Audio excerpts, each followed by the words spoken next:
The committee on the Senate and Natural Resources Committee field hearing will come to order. We are here this afternoon in Bethel to be part of a field hearing that has been convened focusing on energy innovation. A few housekeeping items initially. We do have a translator and headsets that are available for those that would be wanting translation services. I believe they are located over to my right here if anyone would like to take advantage of that. I want to begin my comments with a thank you. A thank you to the people of Bethel for helping us to host this gathering here this afternoon, to all of the local residents that have come together. Hearings like this don't come about by accident. It comes with a great deal of coordination, and that coordination has gone on across 4,000 miles. So for those of you that have helped in so many different ways, thank you for that. And a very special thank you to my Senate colleagues and to the Secretary of Energy, who have all traveled a long way to be with us here in Alaska, in Bethel, within your region, and in February. Although I must say, it is a beautiful February day here in Bethel. So thank you for rolling out the great weather for us as well. I am proud to really be showing off the beauty that we know as Alaska, this amazing place that we call home. It is an opportunity to not only showcase the natural beauty, but to showcase the people that make us the amazing state that we are. We know that we face challenges. We know that we face significant challenges. And the opportunity to share not only the challenges, but what we are doing to address that in a way that is innovative, in a way that is pioneering. This is an opportunity to open the eyes, I think, and the minds of some colleagues who have not had an opportunity to see and be part of this. Today, we're joined by my ranking member on the committee, Senator Maria Cantwell from the state of Washington. Senator Cantwell has been a very strong partner on the committee as we have worked to advance energy legislation that is important not only for our state, but for the entire country. And so I thank Senator Cantwell. This is not her first visit to the region. We were here a couple years ago, and we're here in Bethel, and then up to Nakaskiat. So today she got to see yet another village when we just concluded our quick visit to Oscarville. Next to Senator Cantwell is Senator John Barrasso. Senator Barrasso is from the state of Wyoming. He is also the chairman of the Senate Indian Affairs Committee and is a great leader in that capacity, and I appreciate all that he does on that committee.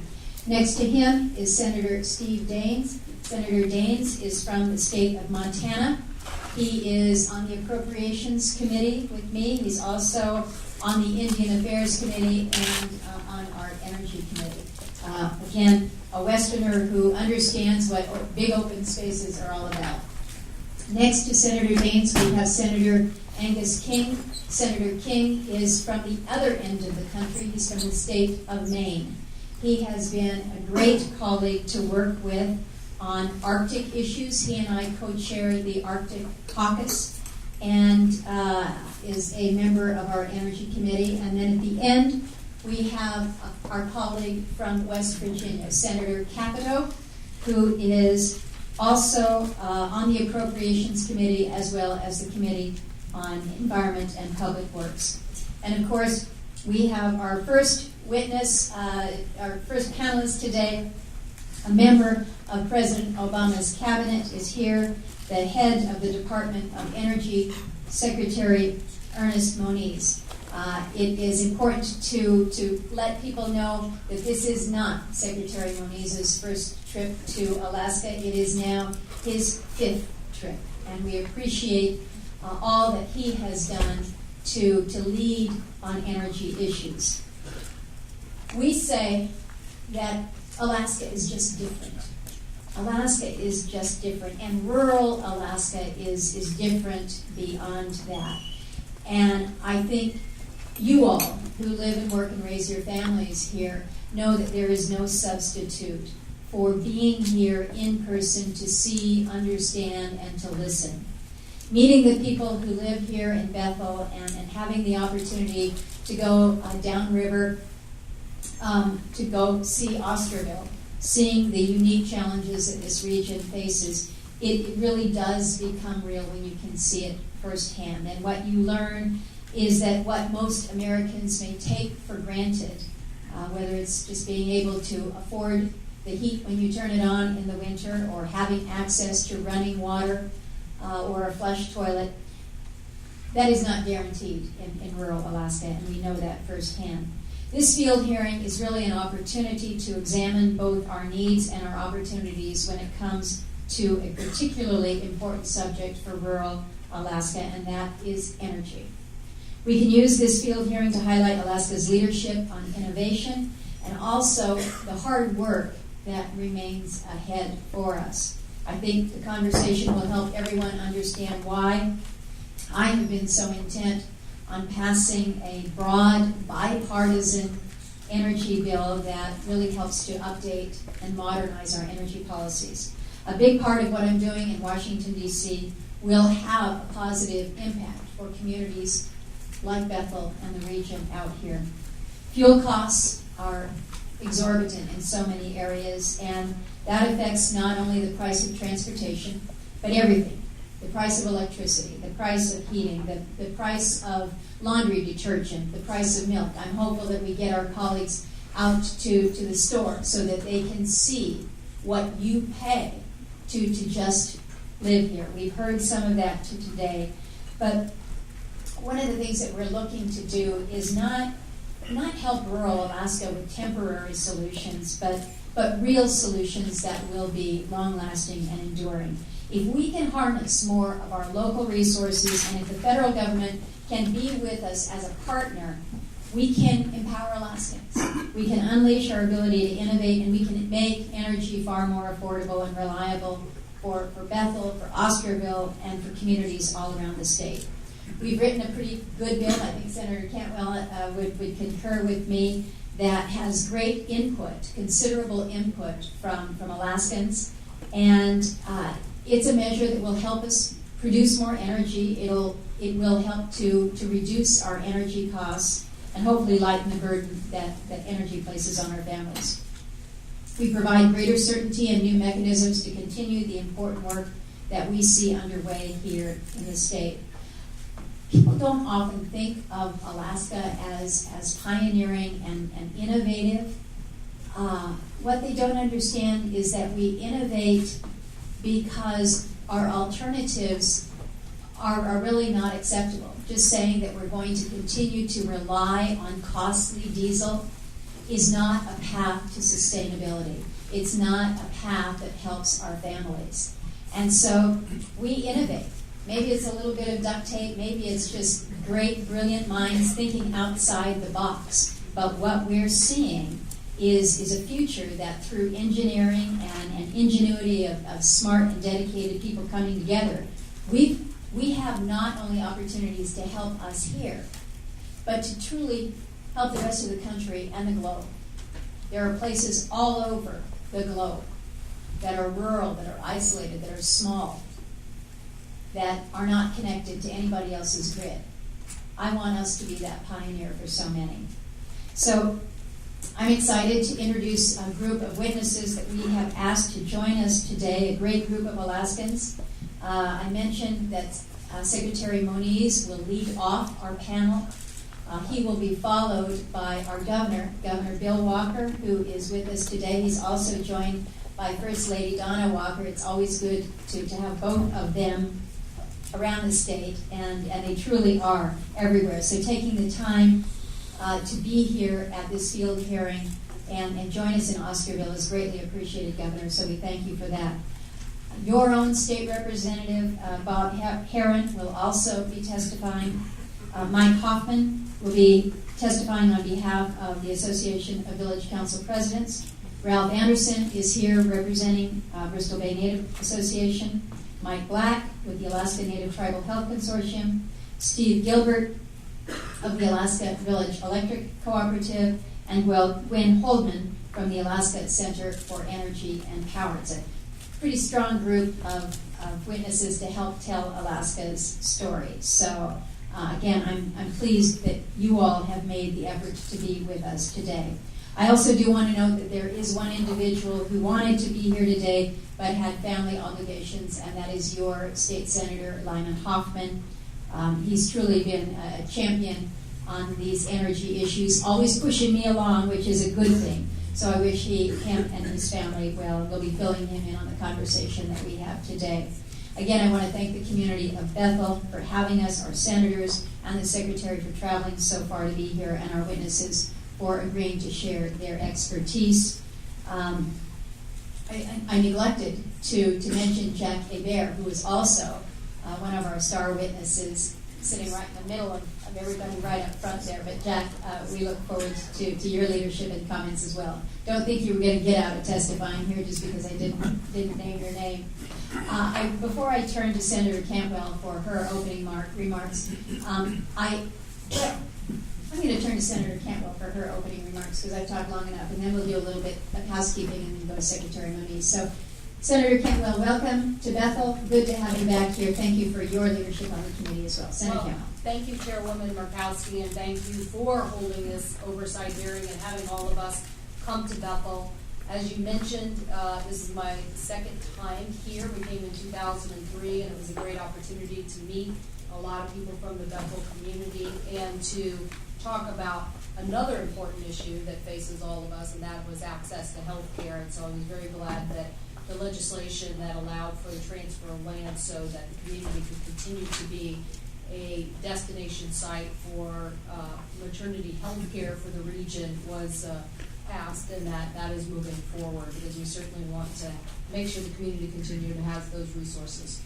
And I thank you for your good work on the energy bill. It is something that has been a long time process, modernizing the energy needs of our nation, and we were able to pass out of committee for the first time since 2007 and take up on the Senate floor a bipartisan energy bill. And while it got stalled with some other national items, I'm very confident that we will get back to that legislation, and some of the very subjects we're talking about here today will be fulfilled in that legislation. So I too thank the people of Bethel for inviting us all here and for the welcome hospitality and really for the wonderful celebration of school children in Oscarville. That was quite a treat for all of us to see what is happening here in Alaska.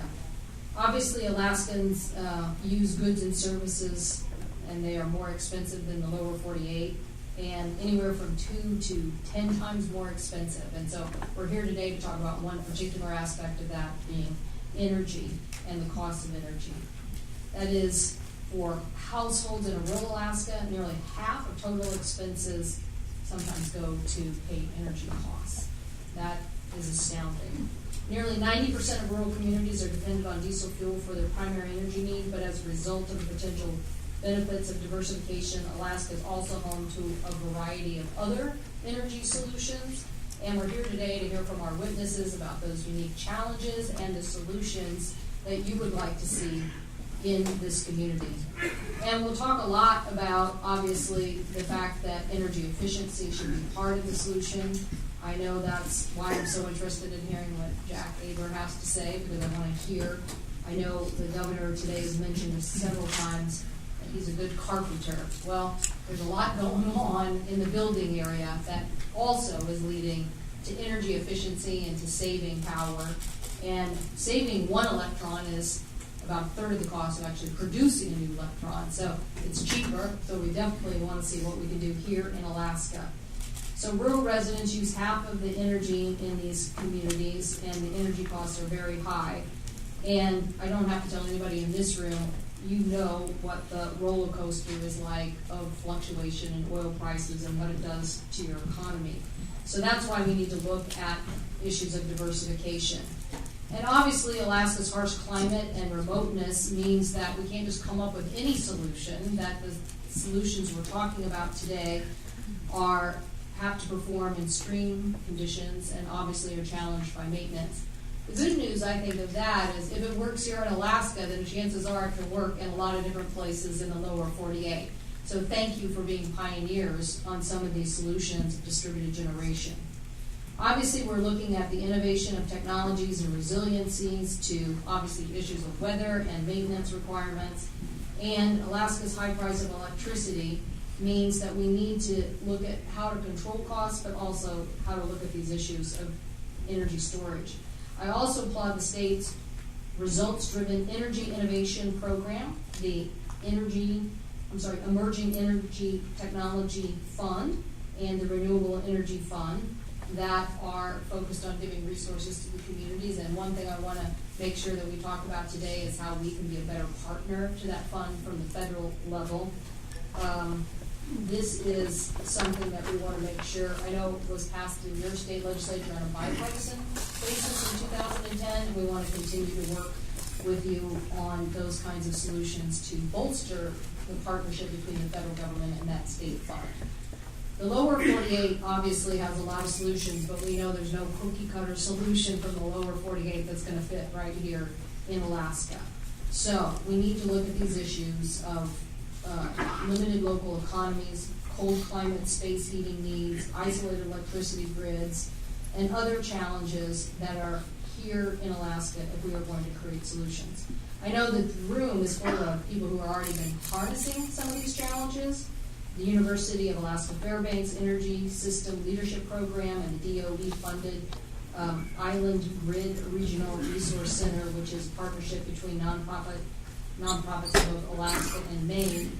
I think these are important things. I think that this is why that in the energy bill that we have already passed, we're very focused on what we can do for regional energy development. And one of the amendments we're also going to be talking about in the future is how we can give more funds to regional demonstration projects. We heard back in July about the obstacles deploying energy solutions in both Alaska and Hawaii into the U.S. territories, what our challenges are as a nation, and what it means to actually have reliable, affordable energy in these parts of the United States. That's why I am also glad that our colleagues joined us today. I think coming from the state of Washington, you see the economic relationship between Alaska and Washington. You see the challenges a little more closely. But I think some of our other colleagues in the United States Senate and the House of Representatives need to understand that these are energy solutions we need to focus on for these regions of the United States that are harder to serve. Newer, lower cost electricity generation, transportation technologies are things that we have to think of, but they are barriers to deployment, such as the lack of technical expertise to operate and maintain new technologies and the lack of capital or credit to finance the transition to these other opportunities. So I know we're going to hear from Secretary Moniz about that and from Governor Walker, who's going to talk about what the state of Alaska is doing. So we need energy solutions that are developed by Alaskans, for Alaskans, and we want to make sure that it's a robust network. While I say by Alaskans and for Alaskans, I want to make sure our national laboratories and academia and the private sector are all working hard to work on these solutions. As I said, whatever can be pioneered here in Alaska, I'm sure will work in other parts of the United States. One example is the Pacific Northwest Laboratory, which is in Richland, Washington, has been pioneering smart grid technologies that will be helpful in balancing energy loads. And those kinds of systems could be used for smart building technologies that are being applied to commercial buildings, schools, and health clinics to make sure that they are more energy efficient. So I look forward to talking about some of these ideas and to look at this successful in-state effort like the Cold Climate Housing Research Center that is reducing energy use in homes by 80% with new building designs in Arctic communities. So I look forward to hearing about that. So as I said, I know that there is a lot for us to do when we return to Washington. There are many things that we're going to be talking about, including hydropower and geothermal and marine hydrokinetics and biomass and R&D to the grid, including microgrid systems. These are all things that are primary issues, I think, to Alaskans, but also to Washingtonians and other people throughout the United States. So I hope that DOE's loan guarantee program, which it is being expanded in this bill for the first time, is a good candidate to look at the state's Emerging Energy Technology Fund and see how we can partner with that. And to make sure that local projects that have not previously gotten access to the DOE program also make sure that we're understanding why and look again for a better partnership. And then last, the Secretary of Energy did a tremendous job with what is called our quadrennial energy review.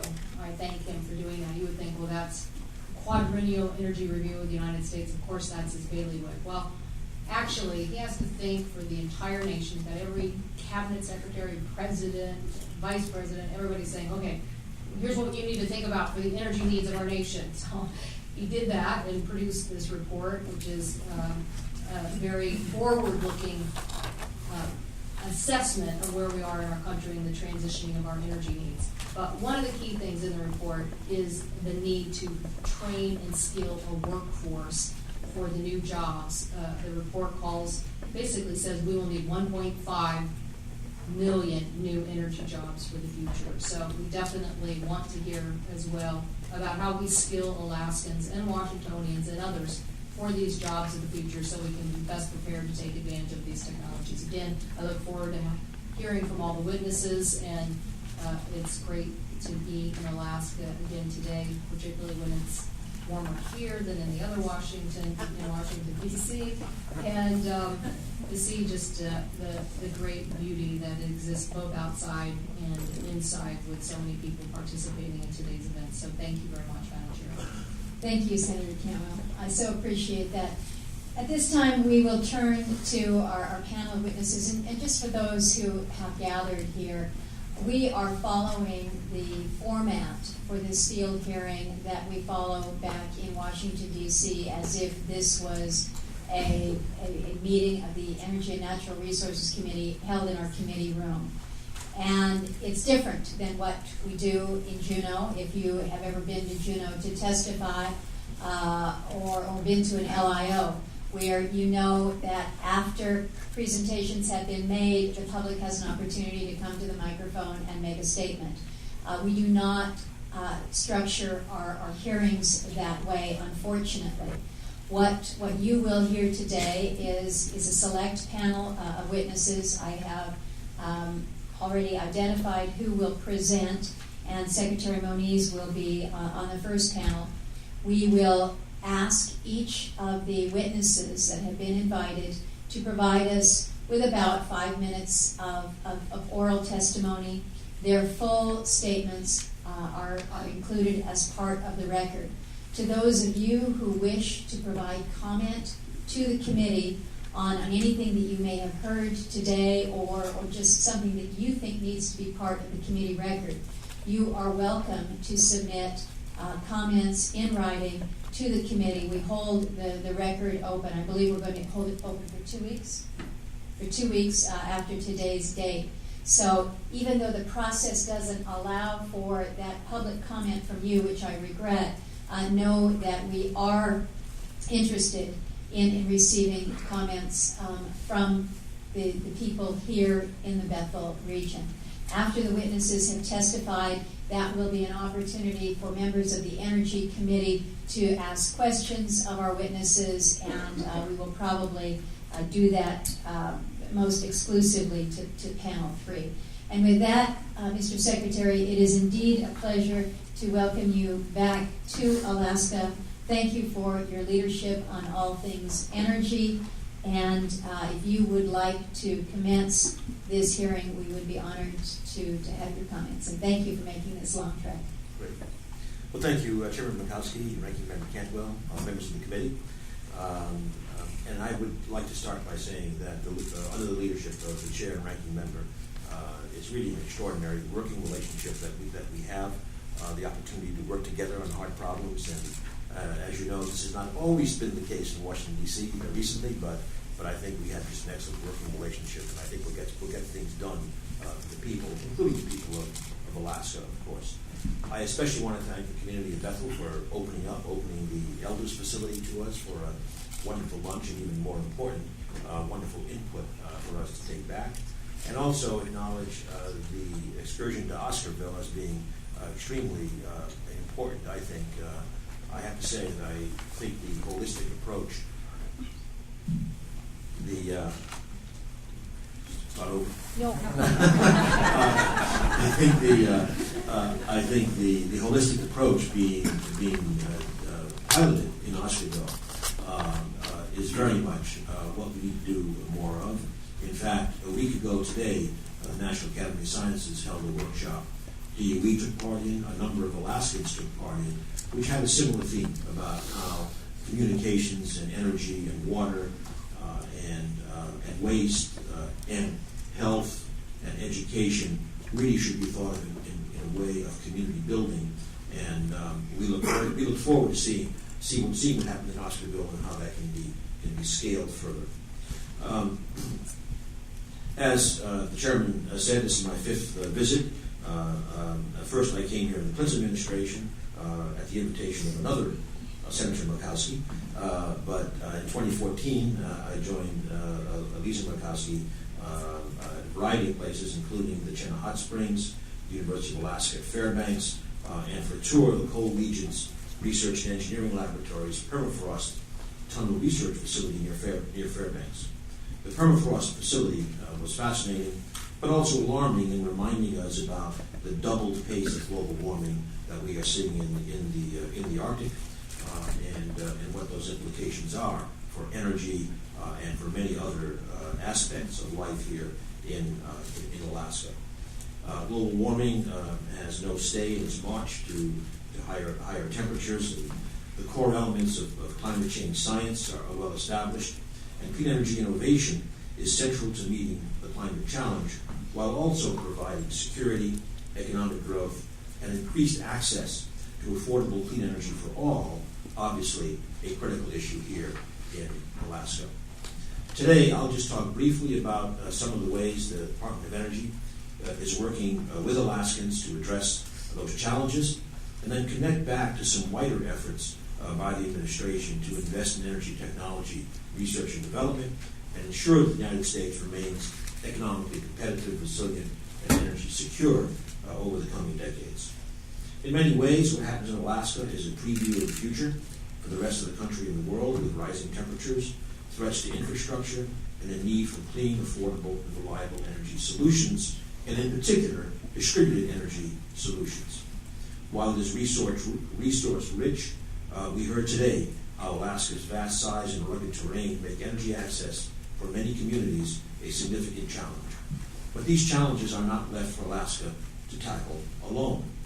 We are fully committed to driving the energy components of the National Strategy for the Arctic region. We are active participants in the Arctic Executive Steering Committee, established by the President in 2015. The Arctic is a very dynamic region. I just came from Winnipeg, meeting with the energy minister there, and I want to say there's a strong shared interest to work together on issues involving the Arctic, most specifically including energy provision to isolated communities. And that's something that we would want to pursue with the committee and with our Canadian colleagues.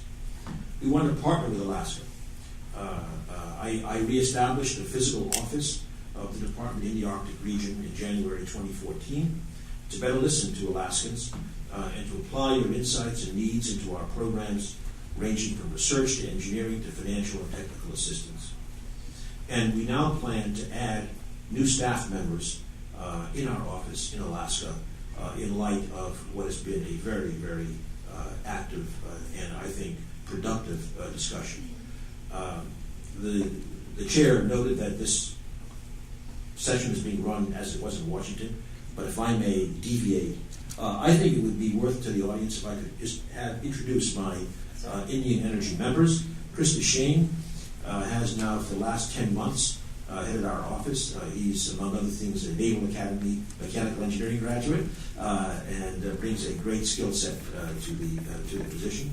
Doug McCourt another member of our office, and then here at our local office, Givy Kochanovsky, roughly speaking. I think many of you have gotten to meet, and as I say, he will now be joined by a couple of colleagues later on this year, because we think this is a place where we can really get stuff done. Moving on, DOE's tribal energy programs have funded numerous tribal energy projects in Alaska, projects valued at over $30 million, with DOE investing over 11 of that. Today, about an hour ago, we announced up to $7 million for the establishment of Intertribal Technical Assistance Energy Providers Network. This funding opportunity seeks intertribal organizations and Alaska Native regional corporations interested in training individuals to provide expertise and technical energy assistance to tribes and Alaska Native villages in their regions. We also released today a new analysis prepared by the National Renewable Energy Laboratory entitled Solar Prospecting in Remote Alaska, an economic analysis of solar photovoltaics in the last frontier state. It demonstrates that installing and operating moderately sized solar PV systems is a potentially competitive way to reduce high fuel costs and make remote energy systems more resilient and effective for Alaska Native villages. And I think this role of solar in Alaska is one that's really just dawning on us now, I think is quite important. Last year, the President announced the Remote Alaska Communities Energy Efficiency, or RACE, competition. More than 60 remote Alaskan communities have now pledged to reduce their per capita energy use by 15% by 2020. As part of the competition, these community efficiency champions will have access to a peer network, and up to 20 will receive technical assistance to develop energy efficiency plans. We then expect to award over $3 million for up to 5 communities to implement those RACE energy efficiency plans. Through our Energy Efficiency and Renewable Energy Office, DOE will work with Alaska officials to support energy efficiency in public facilities in underserved rural communities, leading to an expected savings of $500,000 in annual energy costs. Energy efficiency solutions do tend to be applicable broadly, but of course, particularly for energy generation, there's no one-size-fits-all, particularly in a state as diverse as Alaska. But some of the examples, our Geothermal Technologies program has invested over $16 million across 13 projects in the last decade for geothermal research and development in Alaska. And this includes support for the innovative geothermal project that we saw in 2014 at Jenna Hot Springs, which was an R&D 100 award winner for innovation and reduced electricity costs there from 30 to 6 cents per kilowatt hour. We are fully committed to driving the energy components of the national strategy. Excuse me.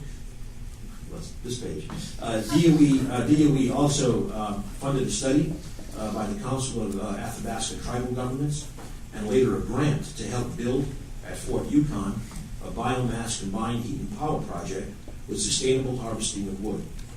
DOE helped deploy the RiverGen turbine in the Kvichak River, providing clean renewable power while allowing, according to the Alaskan officials, an estimated 1.5 million adult sockeye salmon to migrate past the turbine area. Through the Weatherization Assistance Program, Alaska receives more than $1.6 million in FY16 to support weatherization of 150 homes.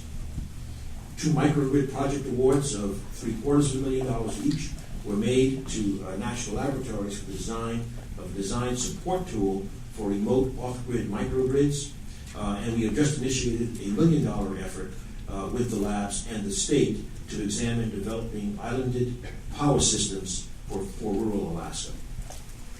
The Department's Office of Science, the basic research arm of DOE, has a long-standing presence in Alaska, conducting Arctic research to understand the complex set of scientific issues responsible for Arctic climate change and relevant to Alaska's Arctic ecosystems. So this is a small sample of the innovative work happening in and directly relevant to Alaska. We could go on, but I want to finish up by moving on to a broader innovation effort that we are launching. We feel that innovation in clean energy technologies is, again, a solution to many, many of our challenges. So at the end of November, the President and 19 other world leaders launched something called Mission Innovation, committing their 20 countries, including ours, representing over 80% of global clean energy R&D budgets, to double those budgets over a 5-year period. The idea is to open up the innovation pipeline to provide more investable opportunities, and that initiative is complemented by an independent initiative spearheaded by Bill Gates called the Breakthrough Energy Coalition. So this is a coalition of 28 investors from 10 countries, putting billions of dollars on the table to invest in that expanded innovation pipeline. This coalition will be distinguished by being more patient in getting financial returns, more risk tolerant, and willing to take the most promising technologies from end to end all the way to deployment at scale. Last week's fiscal year 2017 budget request to Congress follows through on the Mission Innovation commitment, including a request for a 21% increase in DOE's energy R&D appropriations. I want to just mention one other feature of our proposal on Mission Innovation, and this is regional energy innovation partnerships, which we propose to start the first year at $110 million. The idea is that we believe different regions, and Alaska is a case in point, different regions have very, very different needs in their energy portfolio, and we feel part of this increase in budget should be managed, led regionally in terms of structuring the portfolio. And again, Alaska shows that. We all know necessity is the mother of invention, and there's a lot of Alaska innovation that we can learn from as you pursue your needs. So Alaska occupies a unique position at the crossroads of energy production, energy use, and climate change. We look forward to partnering in this innovation work, working with the committee, working with the state, and working with all of the stakeholders, and there are, as are so many here today. Thank you. Secretary Muniz, thank you. Thank you for, again, not only attending this field hearing, but for your leadership in recognizing that truly when we're talking about energy solutions for a state like Alaska, there is no one size fits all. So how we work together to collaborate is truly going to be key to our success. So we appreciate that. I think we also appreciate the fact that perhaps a few more bodies that are attached to Alaska from the Department of Energy is a positive sign as well, and we welcome that. May I say, Madam Chairman, I would say the extra staff were earned by Alaskans. We appreciate that even more so. Do my colleagues have any quick questions for the Secretary? For that, Mr. Secretary, thank you so very much. We look forward to working with you. Oh, I'm sorry. You said this was like a regular hearing. Are we going to have questions? Yes, we are. Typically, we kind of move through some of our esteemed witnesses, but I am certainly happy to have you kick off with any questions that you may have for the Secretary, Senator King. Well, I know Senator Brasso has some first. Okay, Senator Brasso. Well, thank you very much, Madam Chairman. I actually wanted to talk about, Madam Chairman, Mr. Secretary, the Department's experimental program to stimulate competitive research, EPSCoR. It's a program designed to improve energy-related research in 24 largely rural states, including Wyoming, Alaska, Maine, Montana, and West Virginia, just to name 5.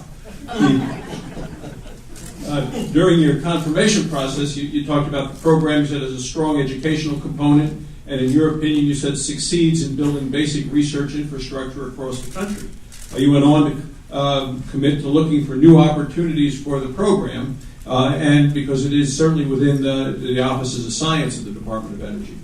Since the confirmation, funding for this Office of Science has increased by hundreds of millions of dollars, but funding for EPSCoR during that time has increased to only $5 million. In fact, the department budget request is now well below what Congress even appropriated for EPSCoR for 2016. So, if the program is, in your opinion, succeeds, then I wonder if you could tell us why the department is asking actually for less funding for the program that we think is important in rural areas.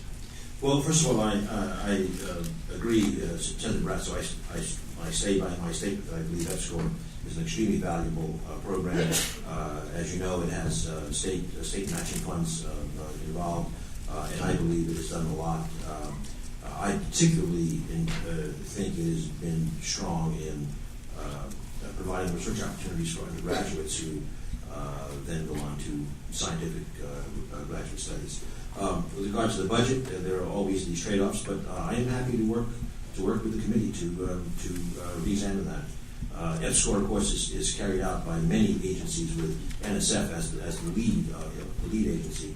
But I'm certainly happy to work with the committee to look at that. Well, I really appreciate it, because it's one of the things I'd like to highlight a little bit is in fiscal year 2014 that the department's Office of Science awarded about $900 million in competitive research grants in this program, but universities and the entities from the EPSCoR states won only about $54 million of the $900 million. So entities in 24 of our states received about 6% of the Office of Science's competitive research grants. So I appreciate your willingness to work with us. And then in a like way, states like Wyoming and Alaska, I believe, are underrepresented on the Department of Energy's major advisory boards. For example, the Secretary of Energy Advisory Board has not included anyone from an EPSCoR state during the administration, because we find some of these things troubling. We think we have a lot to offer. Most of our top energy producing states, including Wyoming, Alaska, West Virginia, are EPSCoR states. So can we expect to continue to work closely with you on increasing that representation? Yes, and certainly perhaps some suggestions would be welcome. Thank you, Madam Chairman. Thank you, Mr. Secretary. Senator Daines King, Capito. Just one quick question. In thinking about Alaska, and also we have islands in Maine that have similar non-grid attributes. It seems to me that this kind of setting is exactly appropriate for distributed energy. It's locally generated, and in the process, you save the whole cost of transmission and distribution. So in Maine anyway, transmission and distribution is almost half the cost of energy. So if the energy can be generated locally, either solar, wind, hydrokinetic, as you mentioned, I have to mention the Rivergen project is a Maine company, Ocean Renewable Power. Ocean is, yeah. Happy that they're out here as well. Mm-hmm. But give me your thoughts about distributed energy, particularly in this kind of rural setting. No, we are strongly emphasizing, Senator King, DG. We believe that it is almost by definition essential in isolated communities, islands, and we did put together a playbook on islands that I think could be of interest to you. But islands, the communities here are in many ways islands in terms of energy. Around the world, a place like India is very highly dependent upon developing DG. And in the mission innovation, we intend to increase our focus on DG, including working with islands and with some other countries like India. I would note, however, just to emphasize that, in my view, distributed generation is not only for isolated communities. I think it is extremely important in the grid of the future that a smart and resilient grid is going to rely upon central station, sometimes distant sources, but certainly also distributed sources that are local. Energy storage will be a big transformative technology as the costs come down for enabling even more DG. I'll just give one example of DG in a non-isolated case that was very important. During Hurricane Sandy in New Jersey, a critical transportation corridor was wiped out because the big grid had gone down. We worked with the state. We put in modest funding, co-funding to develop a plan, which has now been implemented through a bigger grant from transportation. And so the idea now is that transportation system is essentially a microgrid, so that if the big grid goes down, that critical transportation corridor can still function. So I'm a big fan of DG, and I think it just has even more applications than isolated communities. Thank you, Madam Chair. Further questions? Thank you all. Secretary Moniz, again, thank you so very much. Thank you. If you care to join us over on this side, again, we're going to depart from a little bit of the norm and give you an opportunity to ask questions of the next two panels. So if you care to join us over here. And at this time, I would like to invite up for panel 2 the Honorable Governor Bill Walker, who is the governor of our fair state. And again, great appreciation to you, Governor Walker, for making the day with us. The chance to see Oscarville was a first, I think, for both of us, and an important visit. Governor Walker will also be joined by Representative Bob Herron here in Bethel. Representative Herron has not only served this region well, but at one point in his history actually I had an opportunity to benefit from him when he was assisting in my office. I also want to acknowledge Senator Liesl McGuire, who is also here in Bethel today and joined us out in Oscarville. Senator McGuire and Representative Herron have been leading on Arctic issues and on energy issues, and I appreciate that you are here representing the State Senate as well. So thank you, Senator McGuire, for that. With that, Governor Walker, if you would like to give your comments, we are so appreciative of your leadership on this issue. Thank you. Thank you. For the record, Bill Walker, Governor of Alaska. Madam Chair Murkowski, welcome home. I know it's always good to see you in Washington, but it's better to see you at home. So welcome home. Ranking Member Cantwell, good to see you again. Good to see you back in Alaska. I enjoyed our discussion in Washington, D.C., and my next time through Cantwell, Alaska, I will find a memento for you from Alaska that says Cantwell. Members of the Senate Committee, it's an honor to have 6% of the U.S. Senate in Bethel. This is an honor that is very exciting. Secretary Munoz, we first met at next to Bernie Carl at Chino Hot Springs. You're the Secretary of Energy. He's the Secretary of Enthusiasm. And the combination was very powerful, what you had to say at that energy conference in Chino Hot Springs. And I knew you had a passion for energy, and what you have done as Secretary certainly underscores that passion. So thank you very much. You have walked the talk like no other. Thank you very much for that. In preparing for this, I looked at the number of programs that we have available from the federal government that benefits Alaska, and in particular rural Alaska. And I say thank you to you and to the committee for that. As you have heard, you couldn't hear it any better than you did at lunch today, when you heard people in the lunch tell about energy issues. Ralph Anderson from Dillingham explained why he lives here, why this is home, and it was very moving. So I can't come close to explain the passion that in rural Alaska, because you heard it firsthand and from the best. So I am so appreciative of you being here. It means the world to us that you would come to Alaska. We have lots of groups of Congress will come to Alaska. Usually it's when the Silvers are running in late August, and they usually hook up with the silver, and that's good too. We're fine with that.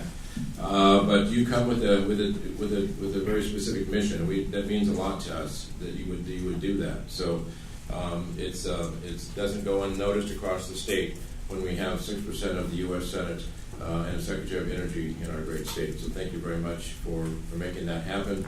This is a field hearing, and it feels good to have a field hearing in Bethel, Alaska. I'll just say that. You know, when I first met President Obama 6 days after I was sworn in as the governor of this great state, he said to me in the Oval Office, there were about 8 of us there that were brand new governors. He said, Governor Walker, I explained to him the cost of energy in Alaska, that we're the most energy-rich state in the nation, and we have the highest cost of energy. And he said, Governor, that makes no sense. I said, Mr. President, I couldn't agree more. It does make no sense. But we need to change that. As you heard today, many areas of the region will receive a barge load of fuel once a year, like buying a commodity, and you're stuck with that commodity price for an entire year. And if it's at the high end, I know in New Jersey, price of gas is less than $1. Here we're hearing $5, $6, $7, $8, $9 a gallon. You know, there's much that can be done, but we somewhat like to solve our problems ourselves in some respects. We appreciate the programs; they're phenomenal, but we like the ability. I'm so pleased to hear that you've hired additional Alaskans in your department. We very much appreciated that, because we think that those that are closest to the solution are closest to the answer. And I'm closer to the problem, closer to the answer. I think that's the case, and I think we've seen that today. The trip out to Oscarville was something I wanted to do for a while. And I've been to a number of rural Alaskan communities and villages throughout this past year. And there's a common theme. The cost of energy is killing some of our rural villages. You know, when we have school, the energy costs are so high that they end up leaving, the young families leave, and then school gets below the magic number of 10, and suddenly if the school has to close in a village, that's a death in the village. The village loses a bit of purpose. The cost of energy rises significantly when the school closes, because sometimes the school is the largest consumer of energy in that village, and so it's a spiraling of impact that we don't like, and that we are working hard to turn that around. We have a bit of a financial challenge in Alaska.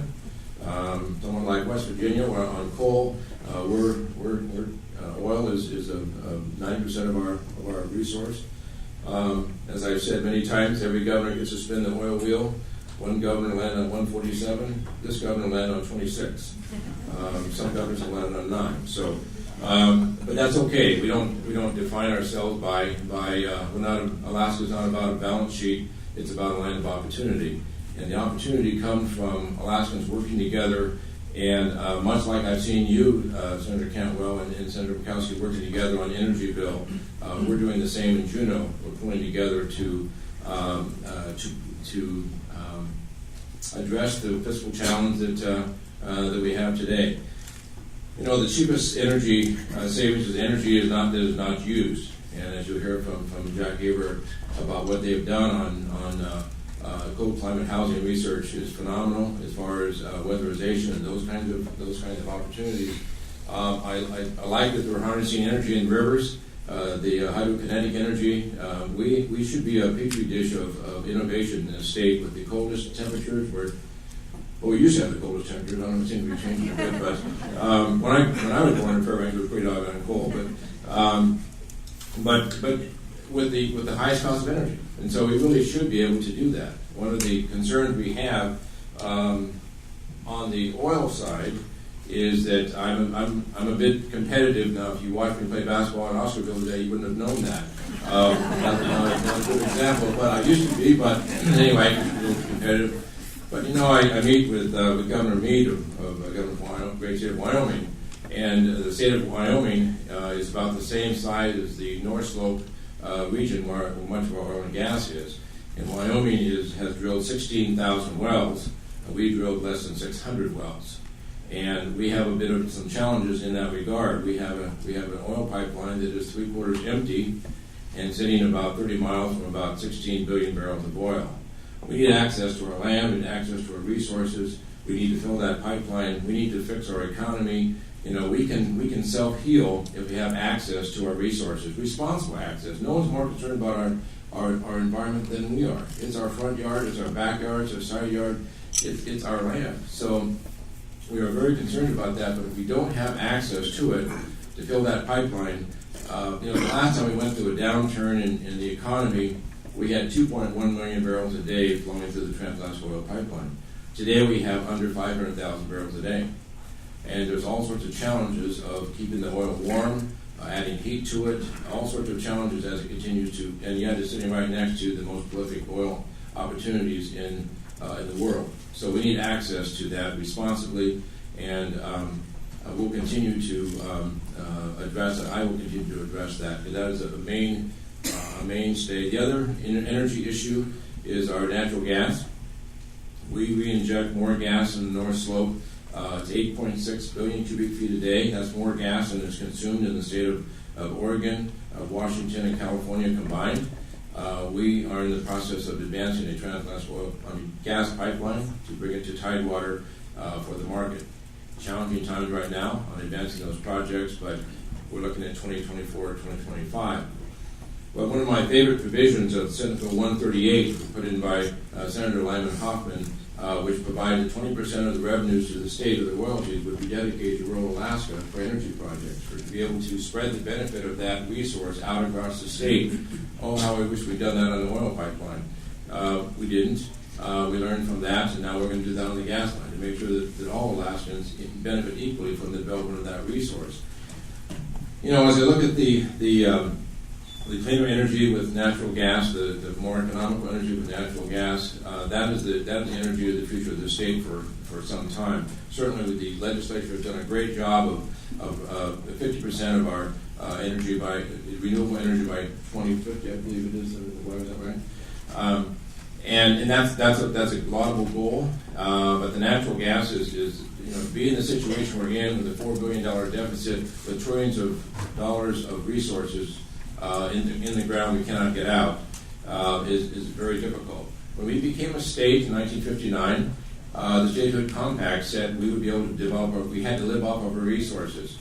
We are the only state we cannot sell the resources in the ground. We can only lease them. And if we sold them in the ground, they would actually revert back to the federal government. So as a result of that, we are an owner state. But that only works if you can develop the resources. And if we can't develop the resources, we can't live off the resources. So I know I'm not, maybe a bit off target with this committee, but I can't. When I'm saying before 6% of the U.S. Senate, I'm going to say what I want to say as far as how I feel about what needs to happen in this state. We are pretty aggressive when it comes to taking care of ourselves, and we appreciate the assistance from the federal government. They've been a great assistance many times. But there's a point we need to be able to have access to our resources in a responsible way.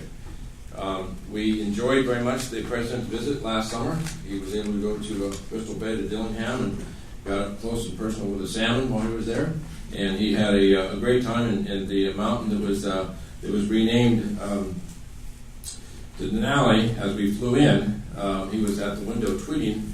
And I looked at it and I said, Mr. President, that's Foraker. You can move a little bit to the right there. That's Denali. And so we did. So I can say that I moved President Obama a little bit to the right in his trip to Alaska. But it was a great opportunity for us to have a president that came up and with Alaska as a destination. Often presidents will come by and we'll stop on a refueling stop and we'll take whatever we can get. But have an actual destination, we very much appreciated that. And I think that was reflected in the budget that he submitted. There were many areas of funding for rural Alaska. The $400 million on potentially for coastal resiliency. We have as many as 12 villages that will need to be relocated. Kivalina is the most notable. It needs to be relocated because of the lack of ice, sea ice to protect the shore. It's an island that's getting smaller, and I was. It's one of those. It's kind of like Oscarville. You understand Oscarville when you go to Oscarville. You understand Kivalina when you go to Kivalina. And Madam Chair, I know that you've been there a number of times, and thank you very much for that. So we have some challenges in Alaska, but we have some really innovative thoughts thoughtful people that have a passion for, not just a passion for Alaska, but a passion for making Alaska better. You'll hear from some of them today. I think we've got an excellent panel ahead to hear from. We are our best when we work together, when we pull together. And I want to close with a comment about the Lieutenant Governor Byron Malott. You may not have met him. If you ever do, you'll be a better person having met him. He gave me a gift recently of a picture of a village of Metlakatla. People were in the river, and there was a rope, and there was mud, and I didn't understand exactly what it was when I first saw it. On the bottom, it explained, it said that in early 1900s in Metlakatla, when you wanted to pull out stumps, the whole village would show up and pull on a single rope and pull out the stumps. And at the bottom of the picture, Lieutenant Governor Malott had written, "Governor, this is what we're doing." And that's exactly what we need to be doing as a state, it is to be pulling together. And when we pull together, we can solve these problems. So I like what has happened on the energy bill very much. I see a sign of pulling together. I get encouraged by that. And I see that happening with the Alaska legislatures pulling together, doing some things that are unprecedented. And we're going to be a better state because of that. But I wanted to just thank you again for coming to Alaska, for what you've done, the programs you have initiated that we're able to take advantage of.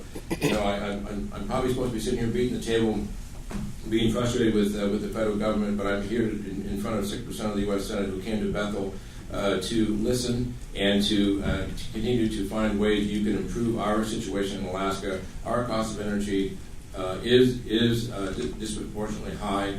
There's no question about it. I think working together we can solve that. Thank you very much. I'll stand for questions.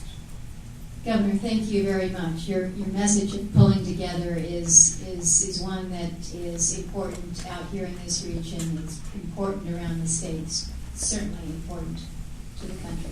Thank you very much. And we'll have an opportunity for questions after we hear from Representative Bob Herron. Welcome. Or I should say, thank you for welcoming us to your town. Well, thank you, Senator, and thank you to the committee and Mr. Secretary. It is an honor for you to come to the YK Delta in my hometown to listen and for us to learn how you feel about the strategies that Alaska and the federal government working together to solve problems. So, Madam Chairman, is that you mentioned that I used to be a staffer, so is it okay if I call you boss? Absolutely. So, boss, I have submitted my written testimony in full, much longer than my summary I'll give today. But I want to say that it isn't this legislator that wrote it up. It was the work of a lot of people in the House, and I'll recognize an individual that's worked on energy policy for the legislature for many years. But since the 26th legislature, Bryce Edgmond from Dillingham, Sharice Millett from Anchorage, Neil Foster and Lance Pruitt, Neil from Nome and Lance from Anchorage, Doug Isaacson from North Pole, and Sharice again is the second time around is on the Energy Committee in the House. And then currently it's Jim Culver from Palmer and Liz Vasquez from Anchorage. They've all contributed to this summary and to the full written support. On the Senate side, her name's been mentioned a couple times, but she's my friend, and she, like Governor Walker mentioned today at lunch, she was my co-chair on the Alaska Arctic Policy Commission.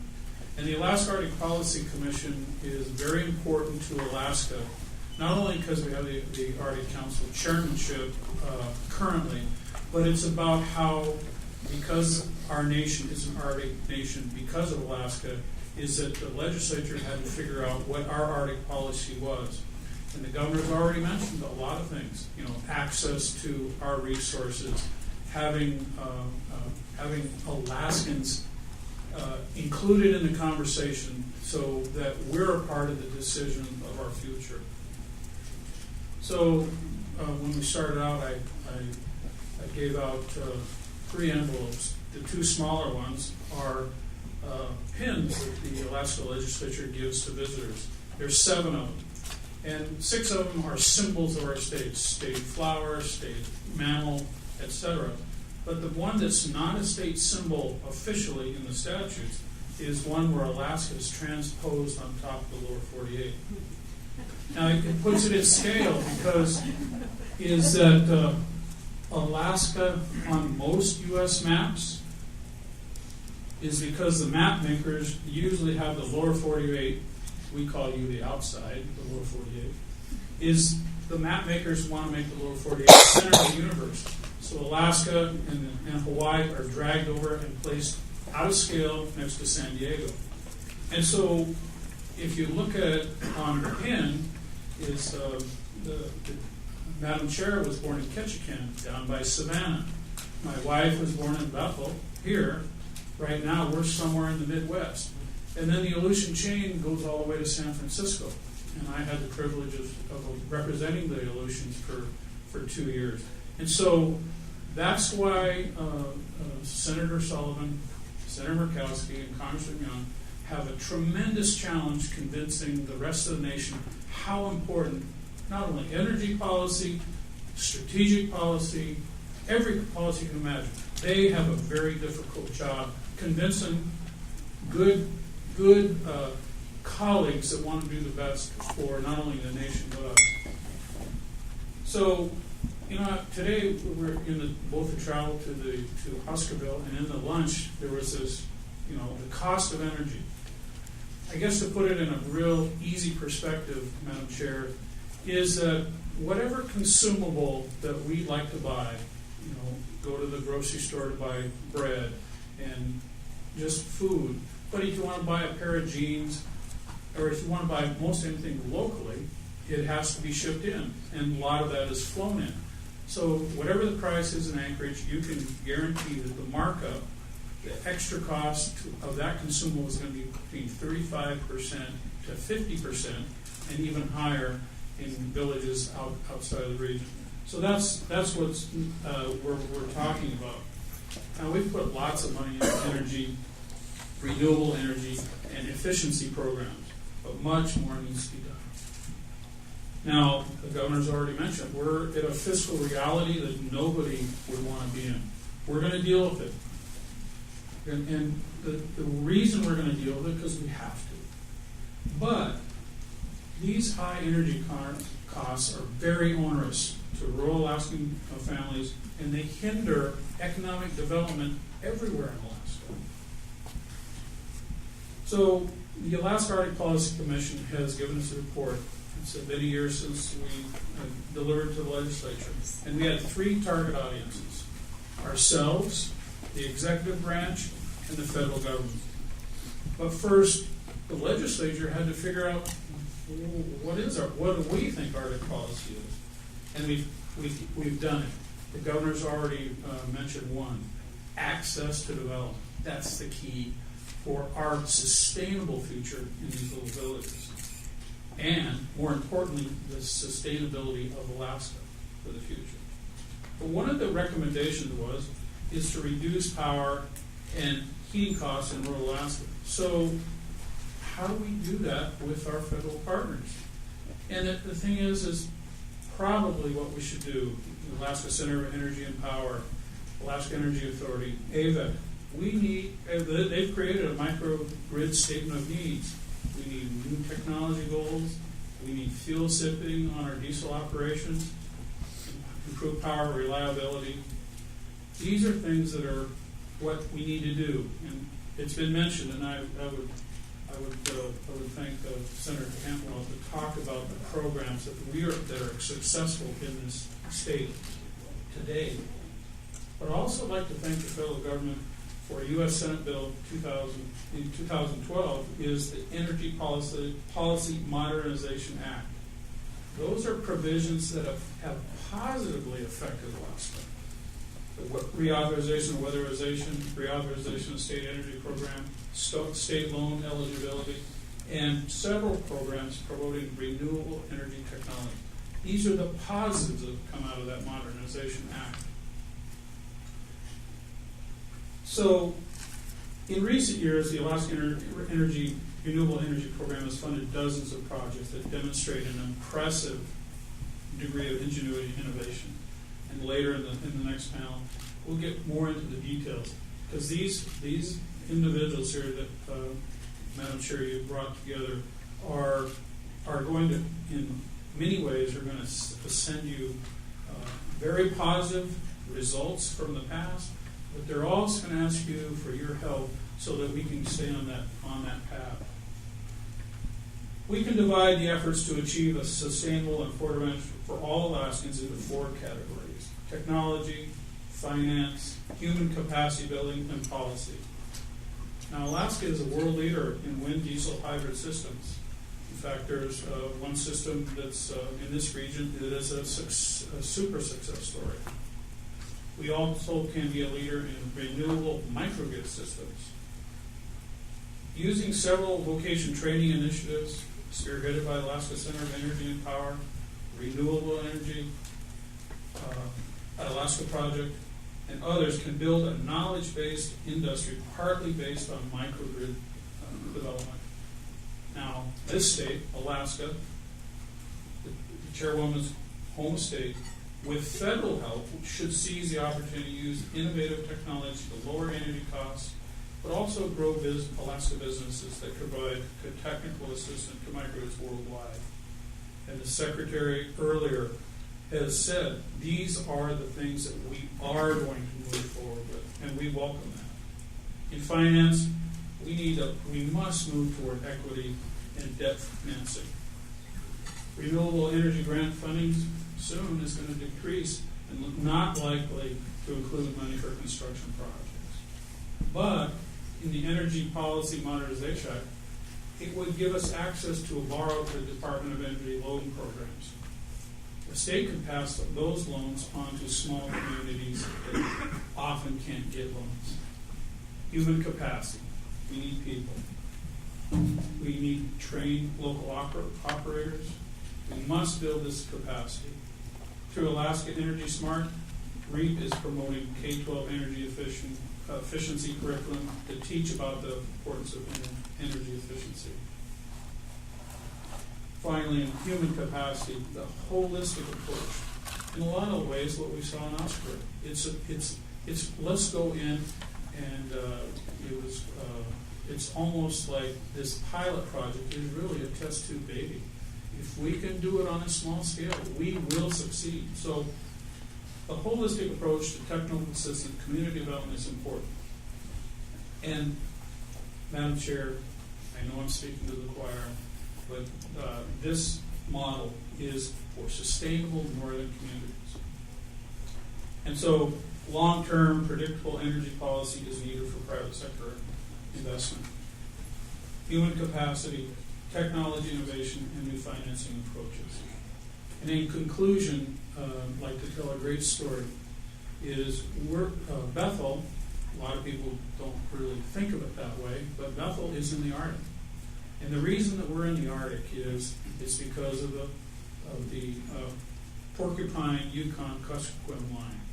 And that's a line that goes down to Porcupine at the Canadian-Alaska border, and that line goes down the Yukon all the way to Pine Butte, then over to Calskag on the old tram area, route, then out to Kuskokwim. Everything north of that is considered Arctic. When we were fighting for statehood, President Eisenhower did not want it to be a state in whole. He wanted it to be a territory above that line, and below that line would be could become a state. We fought hard. We fought really hard. And Alaskans, the governor's mentor, Wally Hickel, the fiery Senator John Butrovich from Fairbanks, and Bob Atwood were visiting with the president, and the fiery, I'm being polite, the senator said, explain to the president why that's not possible. And the President Eisenhower turned to Wally Hickel and said, doesn't he know I'm an American? And so that's the fight we're fighting today.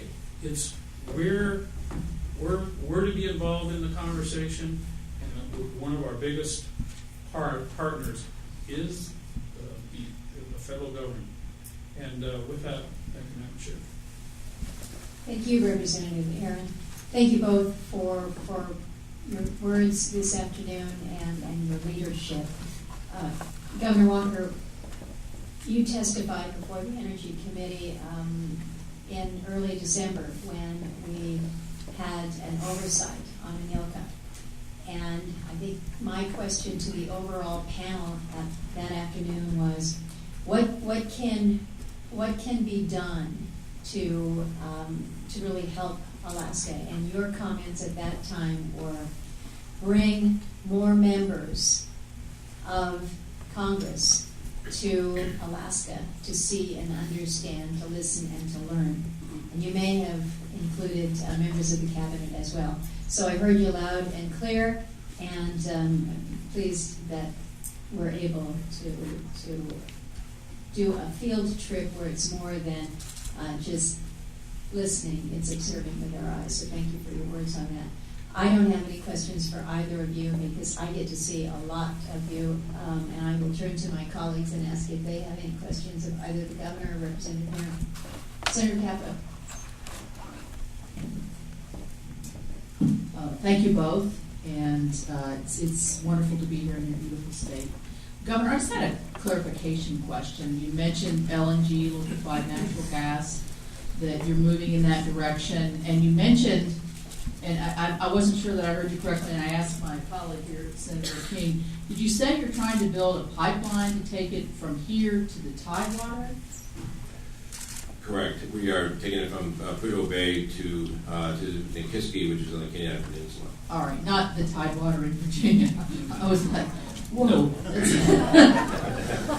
Okay, good. Let me ask you, because so I would like to stay on the energy modernization bill that we've been working on with the leadership of your senator and Senator Cantwell. There are some provisions in there that should help with some of the permitting that's connected with the LNG permitting. And I think it would be particularly useful, I think, to all states, but probably, I don't know if you're aware of this and what impact it might have on Alaska. We've been very pleased with the reception we've had on the permitting thus far. I know there's some routing issues that are being dealt with that Senator Murkowski is working on. We appreciate that. But overall, we've been very pleased. The federal government really has not in any way been an obstacle to us at all in the natural gas pipeline at all. And then finally, I would say, you mentioned that you have great hopes for, in terms of bringing prices down and availability of energy to Alaskans in terms of natural gas again. But I guess my question would be, how are you going to get these pipelines out to these areas? That to me is difficult in the lower 48 in some congested areas for a totally different reason. But I didn't realize, since it's my first visit here, how far apart everything is. No roads, no existing infrastructure.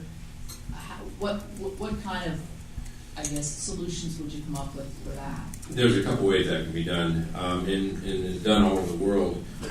When the pipeline crosses the body of water, such as Yukon River, certainly the gas can be taken off there and moved up and down the river on barges and moved in and sort of moved in and out, similar to swapping out a propane bottle with your barbecue. So there can be ways of moving it on the river. On the coastal communities, certainly can do it that way by barges, specific barges for moving liquefied natural gas or compressed natural gas. And the third is, of course, by way of highway. Natural gas is moved, liquefied natural gas is moved all over the United States by road. And that's why Senator Hoffman was so wise, as usual, when he put in the 20% provision that some areas of Alaska would not be able to have access to because of transportation, and so that there'd be some opportunity for funding for alternative energy. Kodiak, as an example, is 99.7% renewable energy between hydro and wind. And so that would be funding vehicle, an ongoing funding vehicle for not just maybe bringing the cost of energy down, but also creating an alternative energy for that area. So that's sort of the three ways of spreading the benefit out across the state. One question.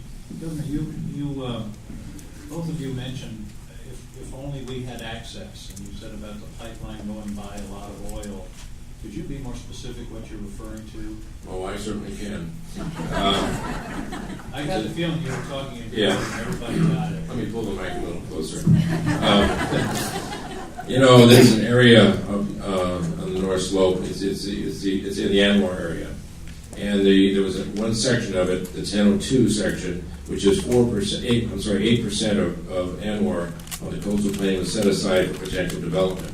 That's 8% of it. We only need half of that, so we need 4% of Anwar to have access to that, which is absolutely adjacent to our own development field at Point Thompson. So that's the very small area of the coastal plain that we need access to be able to have access to that 16 billion barrels of oil. So it's I can look across the the fence line and see where we need to be. And it's very frustrating to have a pipeline that is 3/4 empty that close. You can look one way and see the pipeline, look the other way, you can see where that resource is. So it's a very specific delineated. There's been one well drilled there already. We don't know the results of that. Only a few people know the results of that. One of them works for me, and he still won't tell me what they found because it was something that Chevron did years ago and can't be divulged. But so it's a very specific area, very close to our current infrastructure. It literally would be about a 30-mile pipeline to tie into the Transatlantic Oil Pipeline. So we know exactly where it's at. Happy to take. I'd love to take any of you there to view it, to see. I know there's a lot of things that have changed in technology in drilling over the years, the directional drilling. I was going to ask a question. Is it close enough to be accessed with directional drilling instead of having to drill in the wildlife refuge? We have a lot of press here, so I'm going to be careful here in my answer. Maybe. It sort of depends upon where you... Is that a definite maybe, Governor? That's a strong maybe. There's advantages of directional drilling, and there's some disadvantages as far as being able to fully explore an area. So we're going to look at all options. I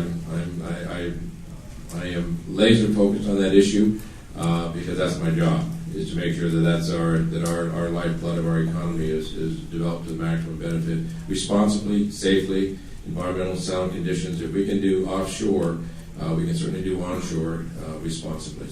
So, Madam Chair, I'd like to just add a little to Senator King's question. This is the second time that I've had the privilege of testifying in front of this committee, and it was in Force DC, and it was mostly about Arctic policy. But one of your senators made a statement. I'll leave that individual's name alone for now, but he brought up our community, Newtok. And he was incredulous that Alaskans wanted access to develop their resources so we could have sustainable communities. And the comment by that U.S. senator was, "I don't get it. You want to have access to your resources so you can put more carbon in the atmosphere and drown out Newtok." And you allowed me to rebut that. Is that he had almost answered the same question. It doesn't matter what state you're from. If someone else, and that's what I try to share in my comments, if someone else tries to tell you how to live your lives without including you in the conversation, it only hurts Alaska. And that's Senator Murkowski's heard this probably ad nauseum from me and Liesl, but this is what we're talking about. Secretary Moniz was going to comment, I think, on the pipeline. Well, thank you, Chairman.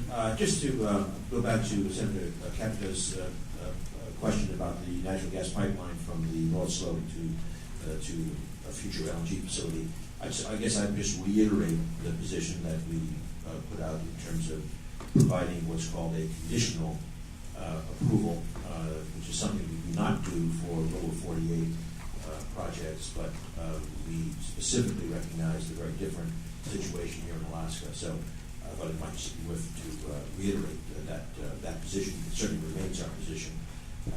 Clearly, there will be future environmental reviews, et cetera, to be gone through, but the conditional has been moved. And Other questions, Senator Daines. First of all, Governor Walker, I love your state, and that's saying something to Montana. And you've got an amazing state. Thank you for your warm and gracious hospitality, truly. And just to follow up from Senator King's comment, again, this is governor-to-governor conversations. We had Senator King speaking, and as with all due respect, there's 6% of the U.S. Senate here today, but there's actually 2% of the nation's governors here today. Yeah, that's It true. just takes 1 to get to 2%, it takes 6 to get to 6%, so it's very important. 66% of the independents.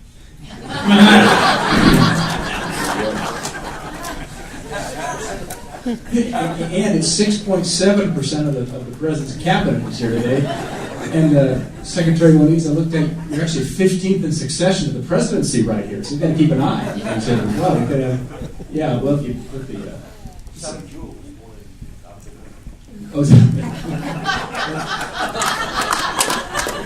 Well, anyway, I guess we're self-aggrandized here. Non-disclosed location during the State of the Union. Right, well, so with all of this firepower here, we're from D.C., we're here to help, quote unquote, but we face these same challenges in a state like Montana, where we want to make sure Montanans' voice is heard in the debate about how our lands are used.